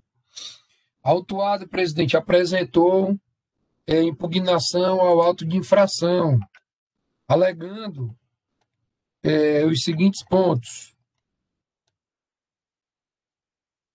que o documento fiscal não foi emitido para acobertar a operação interna e sim a operação interestadual, tal como reconhecido pelo próprio fiscal, quando este confirmou que o documento fora emitido para remessa de bem de seu ativo fixo, o qual havia saído da cidade de Parazinho, Rio Grande do Norte, com destino a Fortaleza, tal como descrito no DANF 12.101, de 16 de dezembro de 2015, protocolo de autorização número 12.31.500, 7029.8288, onde consta no campo de dados adicionais tratar-se de equipamento de propriedade de remetente, que saiu da obra Alstom, em Parazinho, para a filial de Fortaleza. Outra situação alegada pelo contribuinte, presidente, foi a consoante que se infere na legislação de regência. Nesta situação, dispensa a emissão de documento fiscal e a razão pelo qual supostamente emitido de forma inadequada. Não há que se falar em sua inidoneidade, pois ausente o principal. Não há obrigação de sua emissão, impróprio cogitato do acessório inábil. Entre outras questões, presidente, das mais relevantes, entendo eu, que foi notar-se que a autoridade fiscal pautou-se pela simples presunção de que as partes indicadas nas notas fiscais seriam produtos de reposição, quando, na verdade, tratavam-se de partes de um mesmo equipamento. O não cancelamento, presidente, do presente auto representa, em última análise, a própria afronta ao princípio de razoabilidade. Diante dessa situação, presidente, o processo seguiu para julgamento de primeiro grau e o julgador de primeira instância, constante às folhas 57 a 62 dos autos, proferiu decisão de parcial procedência do feito fiscal, trazendo a seguinte ementa, presidente: nota fiscal inidônea, julgado parcial procedente, o lançamento por considerar que a falta relatada no auto de infração consiste em mero descumprimento de obrigação, para a qual inexiste penalidade específica, e cujo imposto foi debitado da escrita do emitente cearense, mas não gera a idoneidade da nota fiscal 1201. Decisão com base nos artigos 131, com penalidade prevista no 123.8d, é que o julgador de primeiro grau entendeu pelo reenquadramento da penalidade, presidente.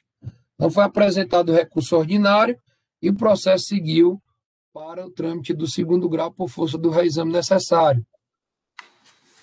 Ao subir em reexame necessário, presidente, entendeu a assessoria processual tributária, diga-se de passagem pelo nobre colega Michel André Bezerra Lima Gradival, que igualmente entendeu o julgador de primeiro grau, presidente.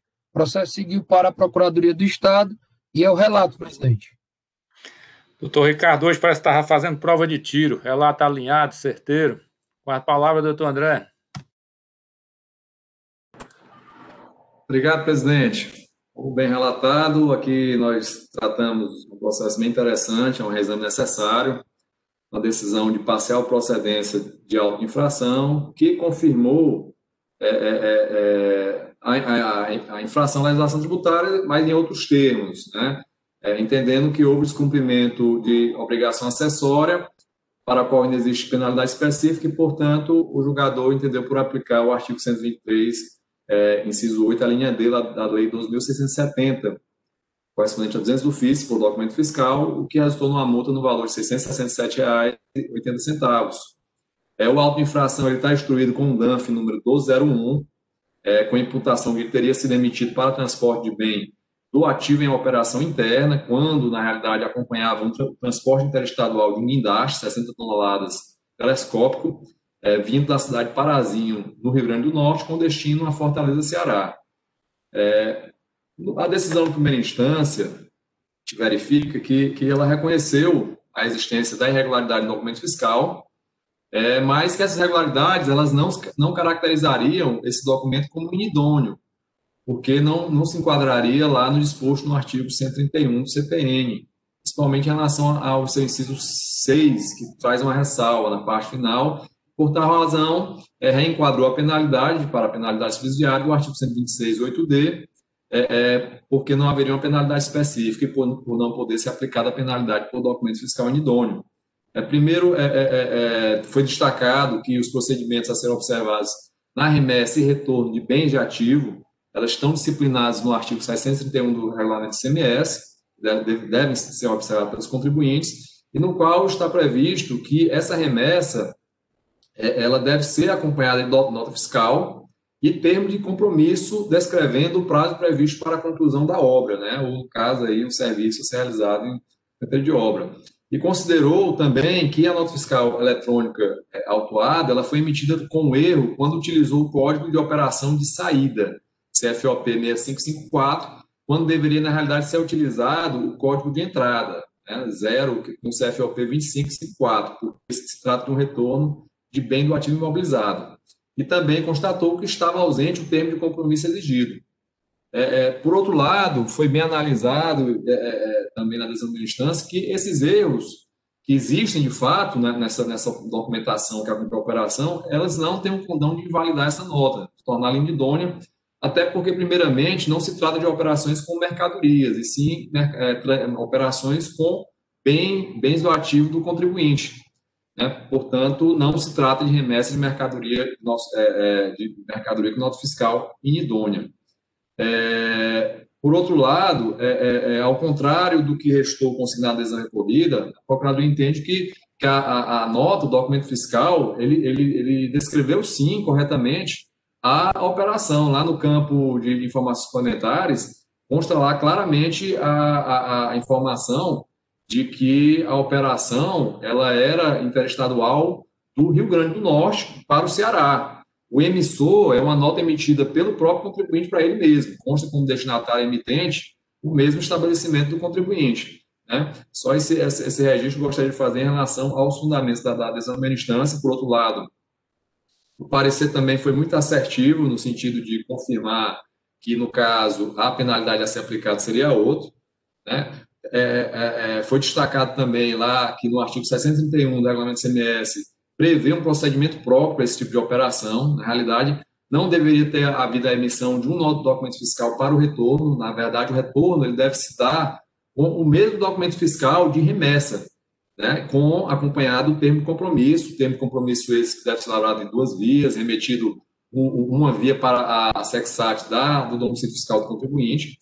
Mas, enfim, o documento fiscal, apesar das irregularidades, tais irregularidades, elas não têm o condão, repito, de afastar a sua idoneidade, conforme o artigo 631, especificamente diante do disposto no seu inciso 6, uma vez que, apesar de não ser legalmente exigido, não ser esse o documento fiscal legalmente exigido para a operação, ele foi emitido por contribuinte do Estado e não implicou em redução ou exclusão do pagamento do imposto, já que é uma operação com do ativo fixo, não incide o ICMS sobre essa operação, nem de remessa, nem de retorno para o ativo, remessa do bem do ativo para a obra, né, e o seu retorno. Portanto, apesar da nota fiscal 1201 não ser o documento exigido para a operação, pela ressalva do referido dispositivo legal, artigo 131, inciso 6, ele não pode ser caracterizado como inidôneo com base no referido dispositivo. E também, e é uma questão trazida só no parecer, e muito correta, e a meu ver, que no caso se trata de uma nota fiscal eletrônica, portanto, quando se trata de nota fiscal eletrônica, a questão da idoneidade não deve ser analisada somente com base no artigo 131, mas com base no 131 conjugado com o disposto no artigo 176b, parágrafo 1º do Regulamento do ICMS, é fato que o documento é formalmente regular e também não possibilita, mesmo que a terceiro, não pagamento do imposto devido ou de outra vantagem devida, porque, como dito, essa operação ela não incide imposto. Então, não há como se reconhecer a idoneidade, o que é reforçado, inclusive, pela parte final do parágrafo 1º do artigo 176d. Portanto, as irregularidades verificadas são erros formais, que a legislação tributária prevê de maneira diversa, mas para os quais não há uma penalidade específica e os quais também não caracterizam esse documento fiscal como idôneo, razão pela qual a Procuradoria entende, no mesmo sentido da primeira instância, que o correto é aplicar a penalidade do artigo 123, 8D da Lei 2.670. Então, com essas razões, manifestamos pelo conhecimento do exame necessário, mas para que seja negado o provimento, confirmando a decisão de primeira instância de parcial procedência do auto de infração. Em discussão? Presidente, diante dos argumentos da Procuradoria, presidente, e dos documentos hábeis existentes dentro do processo administrativo, principalmente nesse caso, e diante da minha posição, presidente, eu entendo, sem mais delongas, que trata-se da mesma circunstância. Então, eu adianto meu voto, presidente, que eu entendo da mesma forma que a Procuradoria, e entendo pela aplicação do 123.8D, presidente. Algum conselheiro quer discutir? Presidente, o relator já deu o voto dele, mas eu vou discutir esse processo, presidente. Seguinte, eu sempre tive muito cuidado, e acho que essa questão do relato da infração. Se a gente observar aí, esse relato da infração é documento fiscal inidôneo. A Procuradoria citou o doutor André umas 3 vezes que esse documento não é inidôneo. O julgador citou pelo menos 2 vezes no julgamento também, o parecerista também. Aí eu vou trazer aqui a discussão, né? A questão do reenquadramento. Como é que eu entendo que tem um reenquadramento, né? Se você observar lá aqui no decreto, né, no nosso decreto que fala a questão do alvo de infração, diz que o relato tem que ser claro e preciso, né, da motivação que levou à questão da lavratura do auto. Relato claro e preciso da motivação. A motivação, pelo meu entender, é documento fiscal idôneo. Se foi dito aí que, né, pelo parecerito, pelo julgador, pela Procuradoria de Justiça sobre manifestação, que esse documento ele não feriu o artigo 131.6, não feriu o 176D, questão do erro, né? Aí tanto o julgador e o parecerista vai pela questão do 123.8D, né? Com todo respeito, mas eu vou fazer aqui, eu entendo por que não. Se a gente observar, o que é reenquadramento, a gente já fez um hoje, foi feito hoje. Quando o fato permanece o mesmo, a motivação é a mesma, e você, dentro do processo, você leva aquela mesma autuação, a mesma motivação, você tem uma pena até atenuante, no caso aí, você reenquadra 123.3G, bota para 123, parágrafo 12. Por quê? Porque foi comprovado os 2 requisitos. Estava lá escriturado, estava imposto o que imposto a ser pago. a questão que também do 123, da escrituração do nosso fiscal de entrada, é aplicado o 123 3G, a gente discute que tem uma dúvida, da Procuradoria Pública, quer dizer que não existe dúvida, mas a gente entende que existe sim, bota para o 123 8L. Mesmo fato, permanece a mesma motivação. Questão do crédito indevido, vem um crédito indevido, que tá, o autuante coloca lá 103 1A, desde que aquele crédito foi aproveitado. Durante o processo, né, desenvolvimento do processo, a instrução, vai lá e se comprova que aquela questão não foi aproveitada. Você bota sem reenquadra para o 103, para primeiro, 103 1cis, primeiro combinado para o quinto. Ou seja, não foi aproveitado 20% do valor, só multa. Então, presidente, eu acho que já tem isso. É uma discussão, não é nova, eu estou trazendo que é dever do julgador trazer a discussão com os colegas, né? Podia passar aqui por um D, estava contemplado, mas eu acho que ele já decidiu a situação dessa maneira. Porque aqui a motivação, doutor Ricardo, eu queria, né, apesar de Vossa Excelência ter votado, mas você talvez não tenha lembrado da discussão dessa questão, mas aqui a motivação foi essa, o documento fiscal idôneo. Se é dito que o documento não é idôneo, eu vou dizer que existe outras faltas. Essas outras faltas é quando o processo já é a formalidade para a qual não tem a penalidade específica. A penalidade de documento fiscal idôneo existe especificamente. Aí eu vou desenquadrar, será que nós estamos fazendo um lançamento? Ninguém está fazendo um lançamento que não foi feito pelo agente atuante. Foi dito que a nota preenche todos os requisitos. Aí eu vou dizer, não, essa nota ela preenche todos os requisitos, mas ele descumpriu as formalidades. Então, eu queria a análise dos colegas sobre esse ponto. É um dever muito pesado do doutor Ricardo, com respeito a se manifestou, mas eu acho que a discussão está aberta. Eu trago essa discussão, é uma discussão nova, mas é dever meu trazer para os colegas. É isso, senhor presidente. Senhor presidente, precisa falar. Deixa eu escrever também, presidente. Doutor Felipe. Senhor presidente, o colega Lúcio Flávio tem toda a razão. Eu já até me parei como parecerista de um processo semelhante e eu indiquei pela nulidade do auto de infração, aliás, pela improcedência do auto de infração, por entender que não ficou configurado a acusação que foi relatada no auto de infração. Como havia um erro, sim. Geralmente, nesses erros, o fiscal deveria ter retido a mercadoria, dado o prazo de 3 dias, para que o contribuinte sanasse a irregularidade no trânsito, né? Se não sanasse a irregularidade, sim, aí poderia ser lavrado auto de infração. Entendo, senhor presidente, que o relato não condiz com a infração que está sendo dito que aconteceu, então, o meu entendimento é igual ao do conselheiro Lúcio, entendo que o auto não procede e eu acho que esse auto deve ser julgado improcedente por falta de coadulação com a acusação e a penalidade que foi aplicada posteriormente. Doutor Felipe. Presidente, algumas sessões passadas, não vou me lembrar qual foi o dia agora, mas eu peguei um processo bem semelhante a esse. Nas sessões não estavam presentes nem o conselheiro Micael, que estava aqui representado pelo seu suplente, e também o doutor Ricardo, que estava representado aqui pelo Geider e pelo Diego, ambos, né? E a situação era bem semelhante, muito parecida com o presente caso, né? E eu vou trazer a analogia que eu fiz naquele momento. Vou tomar liberdade para repetir, porque ambos não estavam aqui presentes. E foi o seguinte: imaginemos a seguinte situação hipotética, né? Por motivo de falta de selo fiscal nas notas fiscais, o agente autuante concluiu pela existência de falta de recolhimento de tributo, né, e autuou a empresa pela falta de recolhimento do imposto. No entanto, no decorrer da ação fiscal, constatou-se que não havia o recolhimento do imposto. Mas, então, o julgador fez o reenquadramento para a falta de selo fiscal. Ele poderia fazer dessa forma? Eu acredito que não, né? Por quê? Porque a motivação foi a falta do recolhimento de imposto, né? E no presente processo é a mesma coisa. A motivação aqui foi a inidoneidade da nota. Uma vez constatada que a nota não é inidônea, eu acredito que não se pode fazer esse reenquadramento da forma como foi proposta pelo parecerista, motivo pelo qual eu também entendo pela improcedência do auto de infração.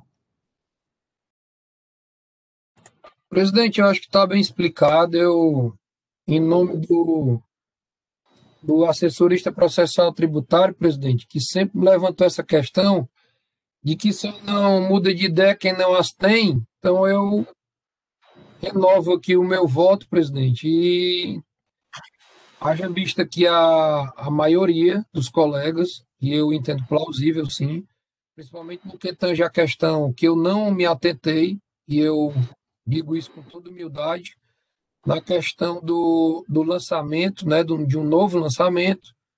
Então, presidente, eu vou também pela improcedência do auto de infração, presidente.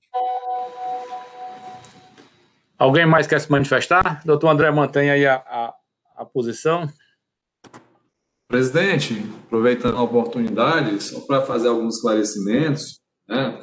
Já vi que 4 conselheiros já se manifestaram, mas, primeiramente, tudo que trouxe o doutor Lúcio, eu entendo que é sempre muito repetido por ele aqui, os demais conselheiros, que o contribuinte se defende dos fatos, não é da imputação legal. Né? A norma que foi aplicada, inicialmente sugerida a aplicação da infração, foi de documento fiscal idôneo, sim. Mas o fato apurado é o transporte de mercadoria com documento fiscal, um bem do ativo, e foi constatado que esse documento não preenchia todos os requisitos previstos na legislação. Naquele momento, o autuante entendeu que essa falta de observância dos requisitos caracterizaria sua idoneidade, quando o julgamento, após a defesa do contribuinte, foi entendido pelo julgador que não, que realmente existiram as irregularidades, não tenha dúvida, mas que tais irregularidades, pelo disposto nas normas legais do regulamento, especificamente o artigo 131, inciso 4, assim como o artigo 176d, parágrafo 1º, ela deixa claro que, ainda que não preencha todos os seus requisitos formais, não poderia ser considerado inidôneo. E é isso que o dispositivo do parágrafo 1º diz. Ele começa o parágrafo 1º assim: ainda que formalmente regular, né, não será considerado documento fiscal idôneo a nota fiscal que tivesse sido emitida ou utilizada com dolo, fraude, simulação ou erro que possibilite mesmo que a terceiro não pagamento do imposto. E só não é inidôneo essa nota fiscal eletrônica porque a hipótese do final do dispositivo ela não se aplica. Além do que, ela é reforçada pelo disposto no inciso 4 do artigo 131, que diz que, apesar de a emissão do documento fiscal não ser o exigido para a operação, e não era, porque deveria retornar a mercadoria com o ativo, com a nota de IMS ou termo de compromisso, ela foi emitida por um contribuinte do Estado do Ceará e não implicou em redução ou exclusão do pagamento do imposto, porque era um bem do ativo, a operação essa que não incidia imposto. Por essas situações é que ela não é considerada idônea. Se fosse uma nota, se esse contribuinte fosse contribuinte de outro estado, trazendo essa mercadoria para uma obra no estado do Ceará, na qual ele não tinha estabelecimento e retornasse, talvez a análise já fosse outra e fosse reconhecida a inidoneidade do documento. Mas é esse o fato. Por outro lado, o doutor Alexandre traz, e deve ser examinado, se for essa compreensão de que o relato ele não condiz com a penalidade aplicada, na realidade estaria se tratando de uma falta de clareza e precisão na autuação, o que, ao meu ver, com todas as vezes aos que entenderem o contrário, não seria caso de improcedência, mas sim de nulidade da auto-infração. Então, só fazer esses registros desses pontos que foram abordados nas falas do doutor Lúcio, doutor Alexandre, doutor Felipe, e reiterando a nossa posição, no mesmo sentido do já exposto inicialmente, pelo conhecimento da razão necessário, mas negando-lhe provimento, confirmando a decisão de parcial procedência do auto de infração com a aplicação da penalidade do artigo 123, 8D.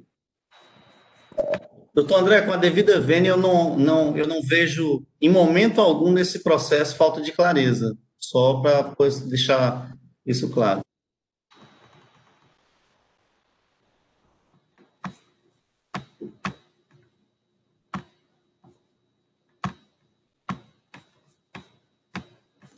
Voltando, doutor Ricardo.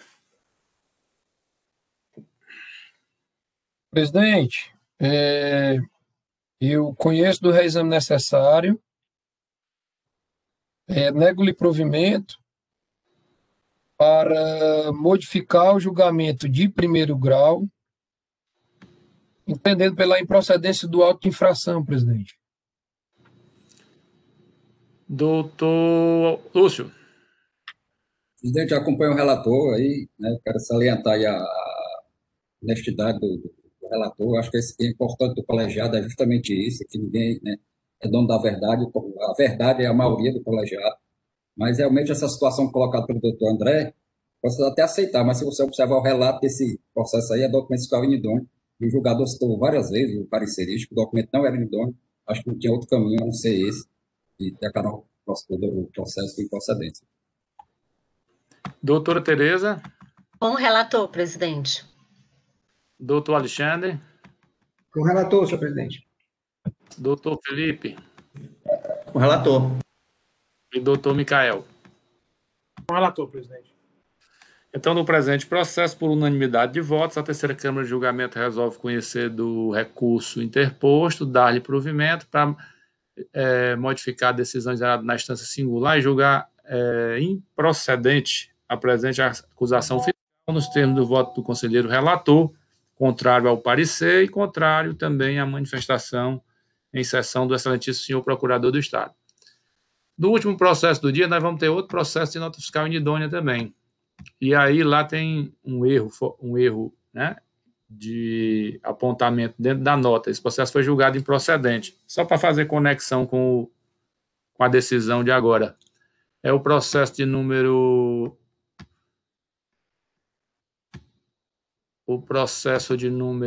Só um instante...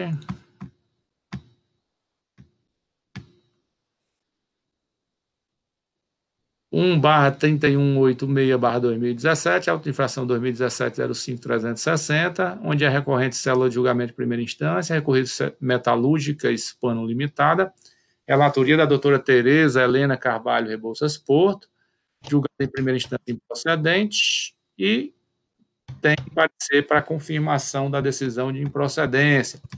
Doutora Tereza passou a avisar a tarde de hoje com seu relato, com a palavra. Obrigada, senhor presidente, sempre muito gentil. Pois é, presidente, talvez esse processo aqui seja mais leve do que os outros, né? Vamos lá. Boa tarde, senhor procurador do Estado, boa tarde, Ana Maria, boa tarde, senhores conselheiros. Bem, como o presidente já citou, aí é o processo da Metalúrgica Hispano Limitada, né? A acusação esse processo é do trânsito, né?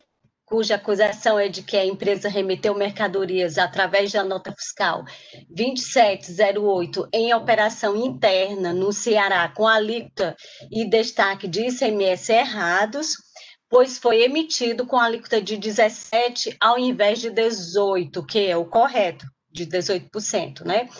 Portanto, traz declarações inexatas quanto à alíquota e destaque. Aí o fiscal considerou que a nota fiscal é idônea por esta operação, conforme regulamento do ICMS. O agente autuante indicou como dispositivo legal infringido o artigo 127 com o artigo 131 do decreto 24569, como penalidade a prevista no artigo 123.3A da Lei 2.670, alterada pela 13.418, né, documento fiscal inidôneo. A empresa Metalúrgica Hispano ficou como fiel depositária das mercadorias constantes na nota fiscal 2708, conforme folha 7 dos autos. O contribuinte apresentou impugnação ao lançamento, conforme folhas 13 a 17. Ele alega o seguinte, que ocorreu um problema no sistema de informática, que por ter sido a primeira nota fiscal, o DANF, né, emitida após a implantação no sistema da Lei 16.177/2016, que alterou, né, a alíquota de 17 para 18, o primeiro dia útil do mês de abril, que foi no dia 3 de abril de 2017, o sistema permitiu a emissão da referida nota fiscal ainda com alíquota de 17%, quando, na verdade, a lei aqui citada teve sua vigência a partir do dia 1º de 2017, passando a alíquota interna para 18%. Como foi um sábado, o primeiro dia útil foi dia 3/4 de 2017, que foi uma segunda-feira, data em que foi gerada a primeira nota fiscal do sistema, após o vigor da lei que reajustou, aí ele repete de novo, a alíquota de 17 para 18. que o referido documento fiscal continha todas as características legais exigidas pelo CONFAS e o regulamento do ICMS de nosso Estado em vigor, tendo ocorrido um fato involuntariamente e pela imediata providência em lançar o valor complementar, não causando qualquer prejuízo ao erário estadual. Estes são os argumentos da defesa, né, que mais expressivos. Por fim, pede a improcedência da autuação. Ele anexa, junto à defesa, o livro de apuração do ICMS número 7, comprovando o lançamento do débito, da diferença de 1% no referido livro, né? Ele anexa, ele depois lançou e recolheu, bem como em consulta no SPED da empresa, no mesmo mês, ele lançou esse 1% que faltava, certo?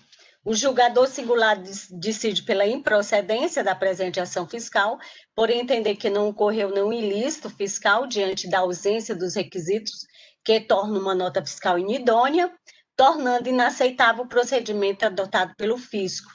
E submeteu a decisão ao reexame necessário ao Conselho de Recurso Tributário para que confirme ou reforme, né? A assessoria processual tributária sugeriu o conhecimento do reexame necessário, mas negando provimento, no sentido de manter a decisão de improcedência proferida pela primeira instância, com fundamento no artigo 176-D do Decreto 24569/97 e cláusula 4ª do ajuste do CF número 07/2005. É esse o relato, senhor presidente. Foi improcedente na primeira instância e a assessoria confirmou a improcedência do auto de infração. Obrigado, doutora Tereza, pelo relato claro e preciso. E passamos a palavra ao doutor André para a sua manifestação.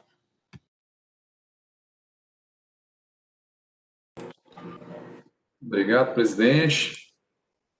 Relato bastante claro pela doutora Tereza, um processo também muito interessante e muito pertinente com as colocações do conselheiro Felipe em relação ao processo anterior, porque esse processo é justamente a mesma circunstância que julgamos na semana passada, com a presença dos conselheiros suplentes, mas que teve um resultado diverso, por motivos bem fundamentados pelo contribuinte em sua defesa, bem como pela decisão de primeira instância e assessoria.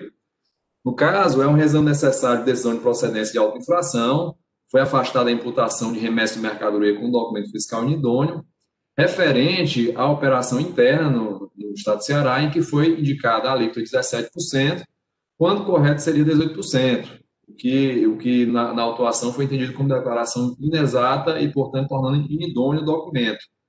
Né? No entanto, tal motivação não foi acolhida na decisão de primeira instância, tendo sido julgado improcedente o auto-infração. O auto ele trata de apenas um documento fiscal, o DANF 2708, né, por conta da indicação da alíquota correta, da alíquota incorreta. E, no caso, de fato, como já adiantei, a decisão de primeira instância ela deve ser confirmada pela improcedência, mas no entendimento da Procuradoria, não pelas razões que guiaram a decisão proferida pelo colegiado na semana passada, e sim pelas circunstâncias e normas indicadas tanto pelo contribuinte quanto pela decisão de primeira instância e reforçadas na assessoria. O que a gente verifica é que, tratando-se de nota fiscal eletrônica, como foi dito no processo anterior, além dos requisitos do artigo 131 do Regulamento ICMS, também deve ser examinado, disposto no parágrafo 1º do artigo 176D do Regulamento ICMS, que dispõe que, ainda que formalmente regular, não será considerado documento fiscal idôneo a nota fiscal eletrônica que tivesse sido emitida ou utilizada com dolo, fraude, simulação ou erro, que possibilite, mesmo que a terceiro, o não pagamento do imposto ou qualquer outra vantagem devida.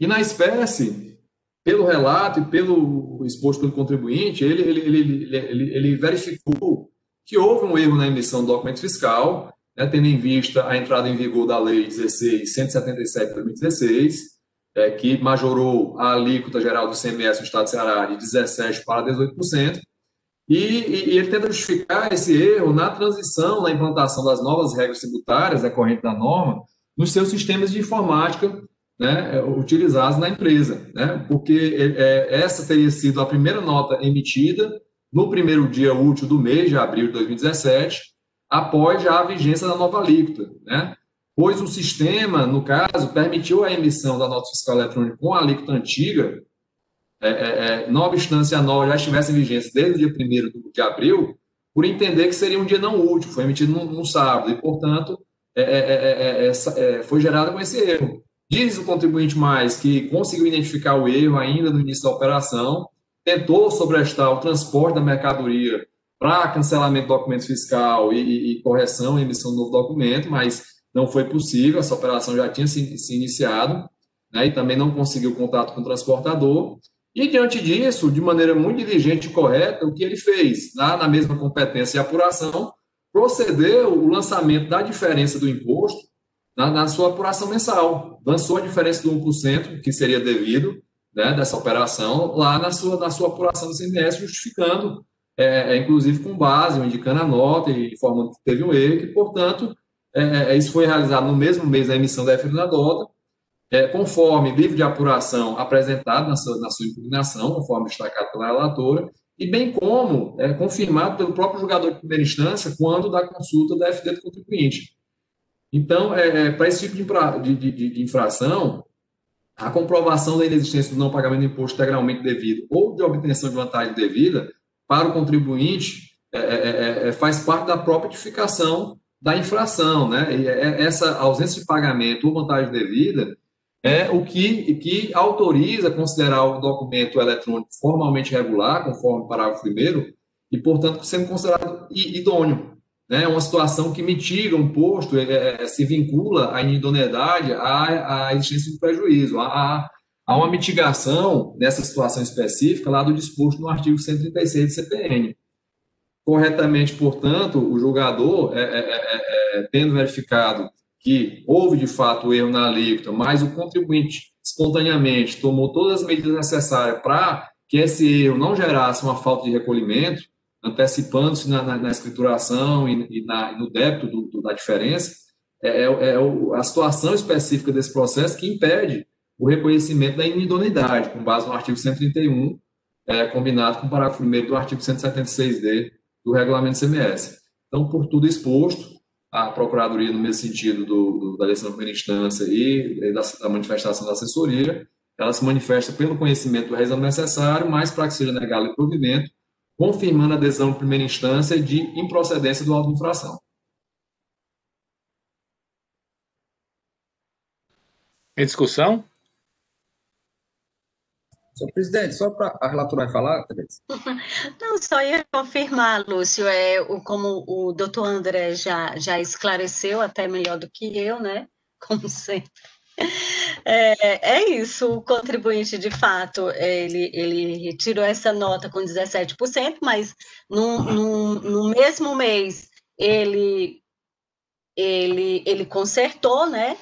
Ele lançou esse 1% e ele foi muito, cita a nota fiscal, referente à diferença de 1% do valor do ICMS da nota fiscal 2708 do dia 3/4 de 2017. A metalúrgica Hispano, ela foi muito assim, precisa, né? E no SPED consta o valor de R$ 823,22, que foi debitado. Então, aqui, eu acho que está assim, bem claro, né, para todos os conselheiros do que aconteceu. Só isso, mas... Senhor presidente, fazer só a colocação aí, esse processo tem esse diferencial, a questão do documento.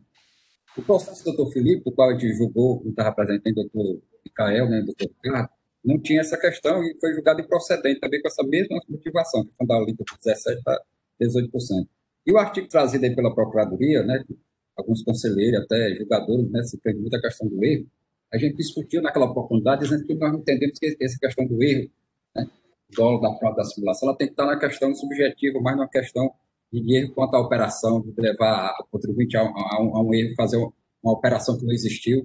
E até na época que foi feita aquela súmula número 10, eu fiz uma pesquisa para o presidente, no sentido que alguns estados têm decidido essa questão desse erro aqui, Quando não existe pagamento nenhum, aqui, isso aqui é questão de interpretação, como diz o doutor Micael, não pagamento do imposto, não quer dizer que é parcial, é o pagamento total, não. Lá que existiu. Olha essa situação específica desse processo. Se não tivesse o pagamento, a gente declarasse esse documento fiscal idôneo. A empresa, a Livre 17, recolheu 17, faltava 1%, declarou todo o documento, tudo que foi pago, e depois ele fez o pagamento. Na discussão dessa súmula 10, quem se lembra, o doutor Ricardo estava lá, o doutor Micael, o doutor Felipe, a Tereza e o Alexandre, ele discutiu muito isso aí, porque tem um artigo 135, né, inciso terceiro, que diz que a questão da nota complementar, até dentro do período, como bem disse a doutora Tereza nesse processo. Então, é muito assim, prejudicial, muito arriscado, difícil fazer esse tipo de autuação, dizendo que o documento é inidôneo, desconsiderar toda a nota, e o contribuinte tem a oportunidade de fazer o pagamento dentro daquele período, né? Uma situação que a gente já viu, várias situações aqui, se é um agregado, vamos supor que ele faça, emita a nota e não coloca o agregado, de 35%, 40% ou 70%, não coloca o IPI, ou a alíquota menor, aí você desconsidera a nota todinha, que ele pode fazer isso aí durante o período, ou até depois do período de apuração, e fazer esse recolhimento depois. Então, a gente entende que isso aqui é mais uma falta de recolhimento, que deve ser feito através de uma auditoria. Lá vai ter todo esse aparato, toda essa questão de fazer realmente se teve essa questão do pagamento ou não. Então, a minha posição da Procuradoria, ela vai muito na questão do pagamento, mas eu acho que mesmo independente do pagamento, eu considero que esse processo, na linha do processo anterior, daquele processo que nós julgamos com o doutor Felipe, porque esse documento não é idôneo, independente do pagamento ou não, porque toda a operação, toda a mercadoria, né, no momento foi dito pelo autuante que estava impreciso, estava divergente, né? Então, isso não é motivo para declarar o documento fiscal idôneo. Só isso, professor. Em discussão?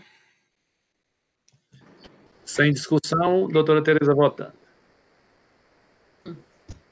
Quem quer mais falar? A única divergência era o valor, né, Lúcio? Da alíquota, não era? No início. Que, no caso, você entende que não seria inidôneo, né? Uhum.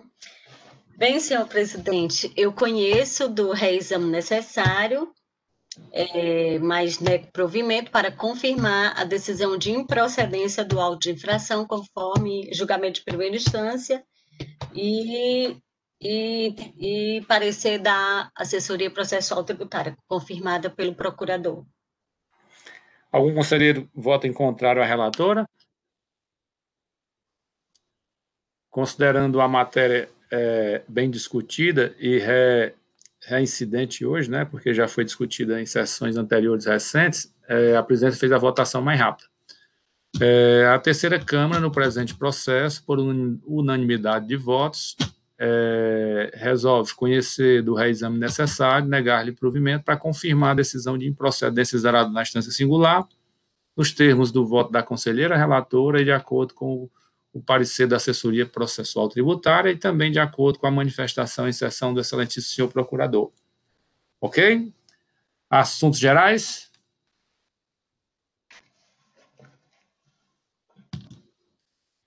Sem assuntos gerais, a presidência convoca a todos amanhã para a nossa última sessão, né, do mês de dezembro e, coincidentemente, a última sessão do mês de 2020, a 40ª sessão ordinária virtual. Teremos processos de relatoria do doutor Lúcio Flávio, abrindo o primeiro processo da Tec Brita, doutor Micael, segundo processo, recorrente João Gleison, terceiro processo, doutor Ricardo Valente, do recorrente Antônio Ferreira dos Santos, e o último processo, doutora Tereza, fechando aí com chave de ouro, recorrente Forno e Pão, por coincidência, lembrando aí dos agrados, né, que sempre tem nas últimas sessões. Mas, infelizmente, virtuais não estão sendo possíveis. Ok? Agradecer a todos pelas cordialidades, né, pela discussão, discussões, assim, empenho, né, nas as discussões que geraram crescimento hoje, pelo menos para mim, em termos de conduções de sessões. Agradecer a todos e fica encerrada a presente sessão. Um abraço, até mais, tudo. Tchau, presidente, tchau.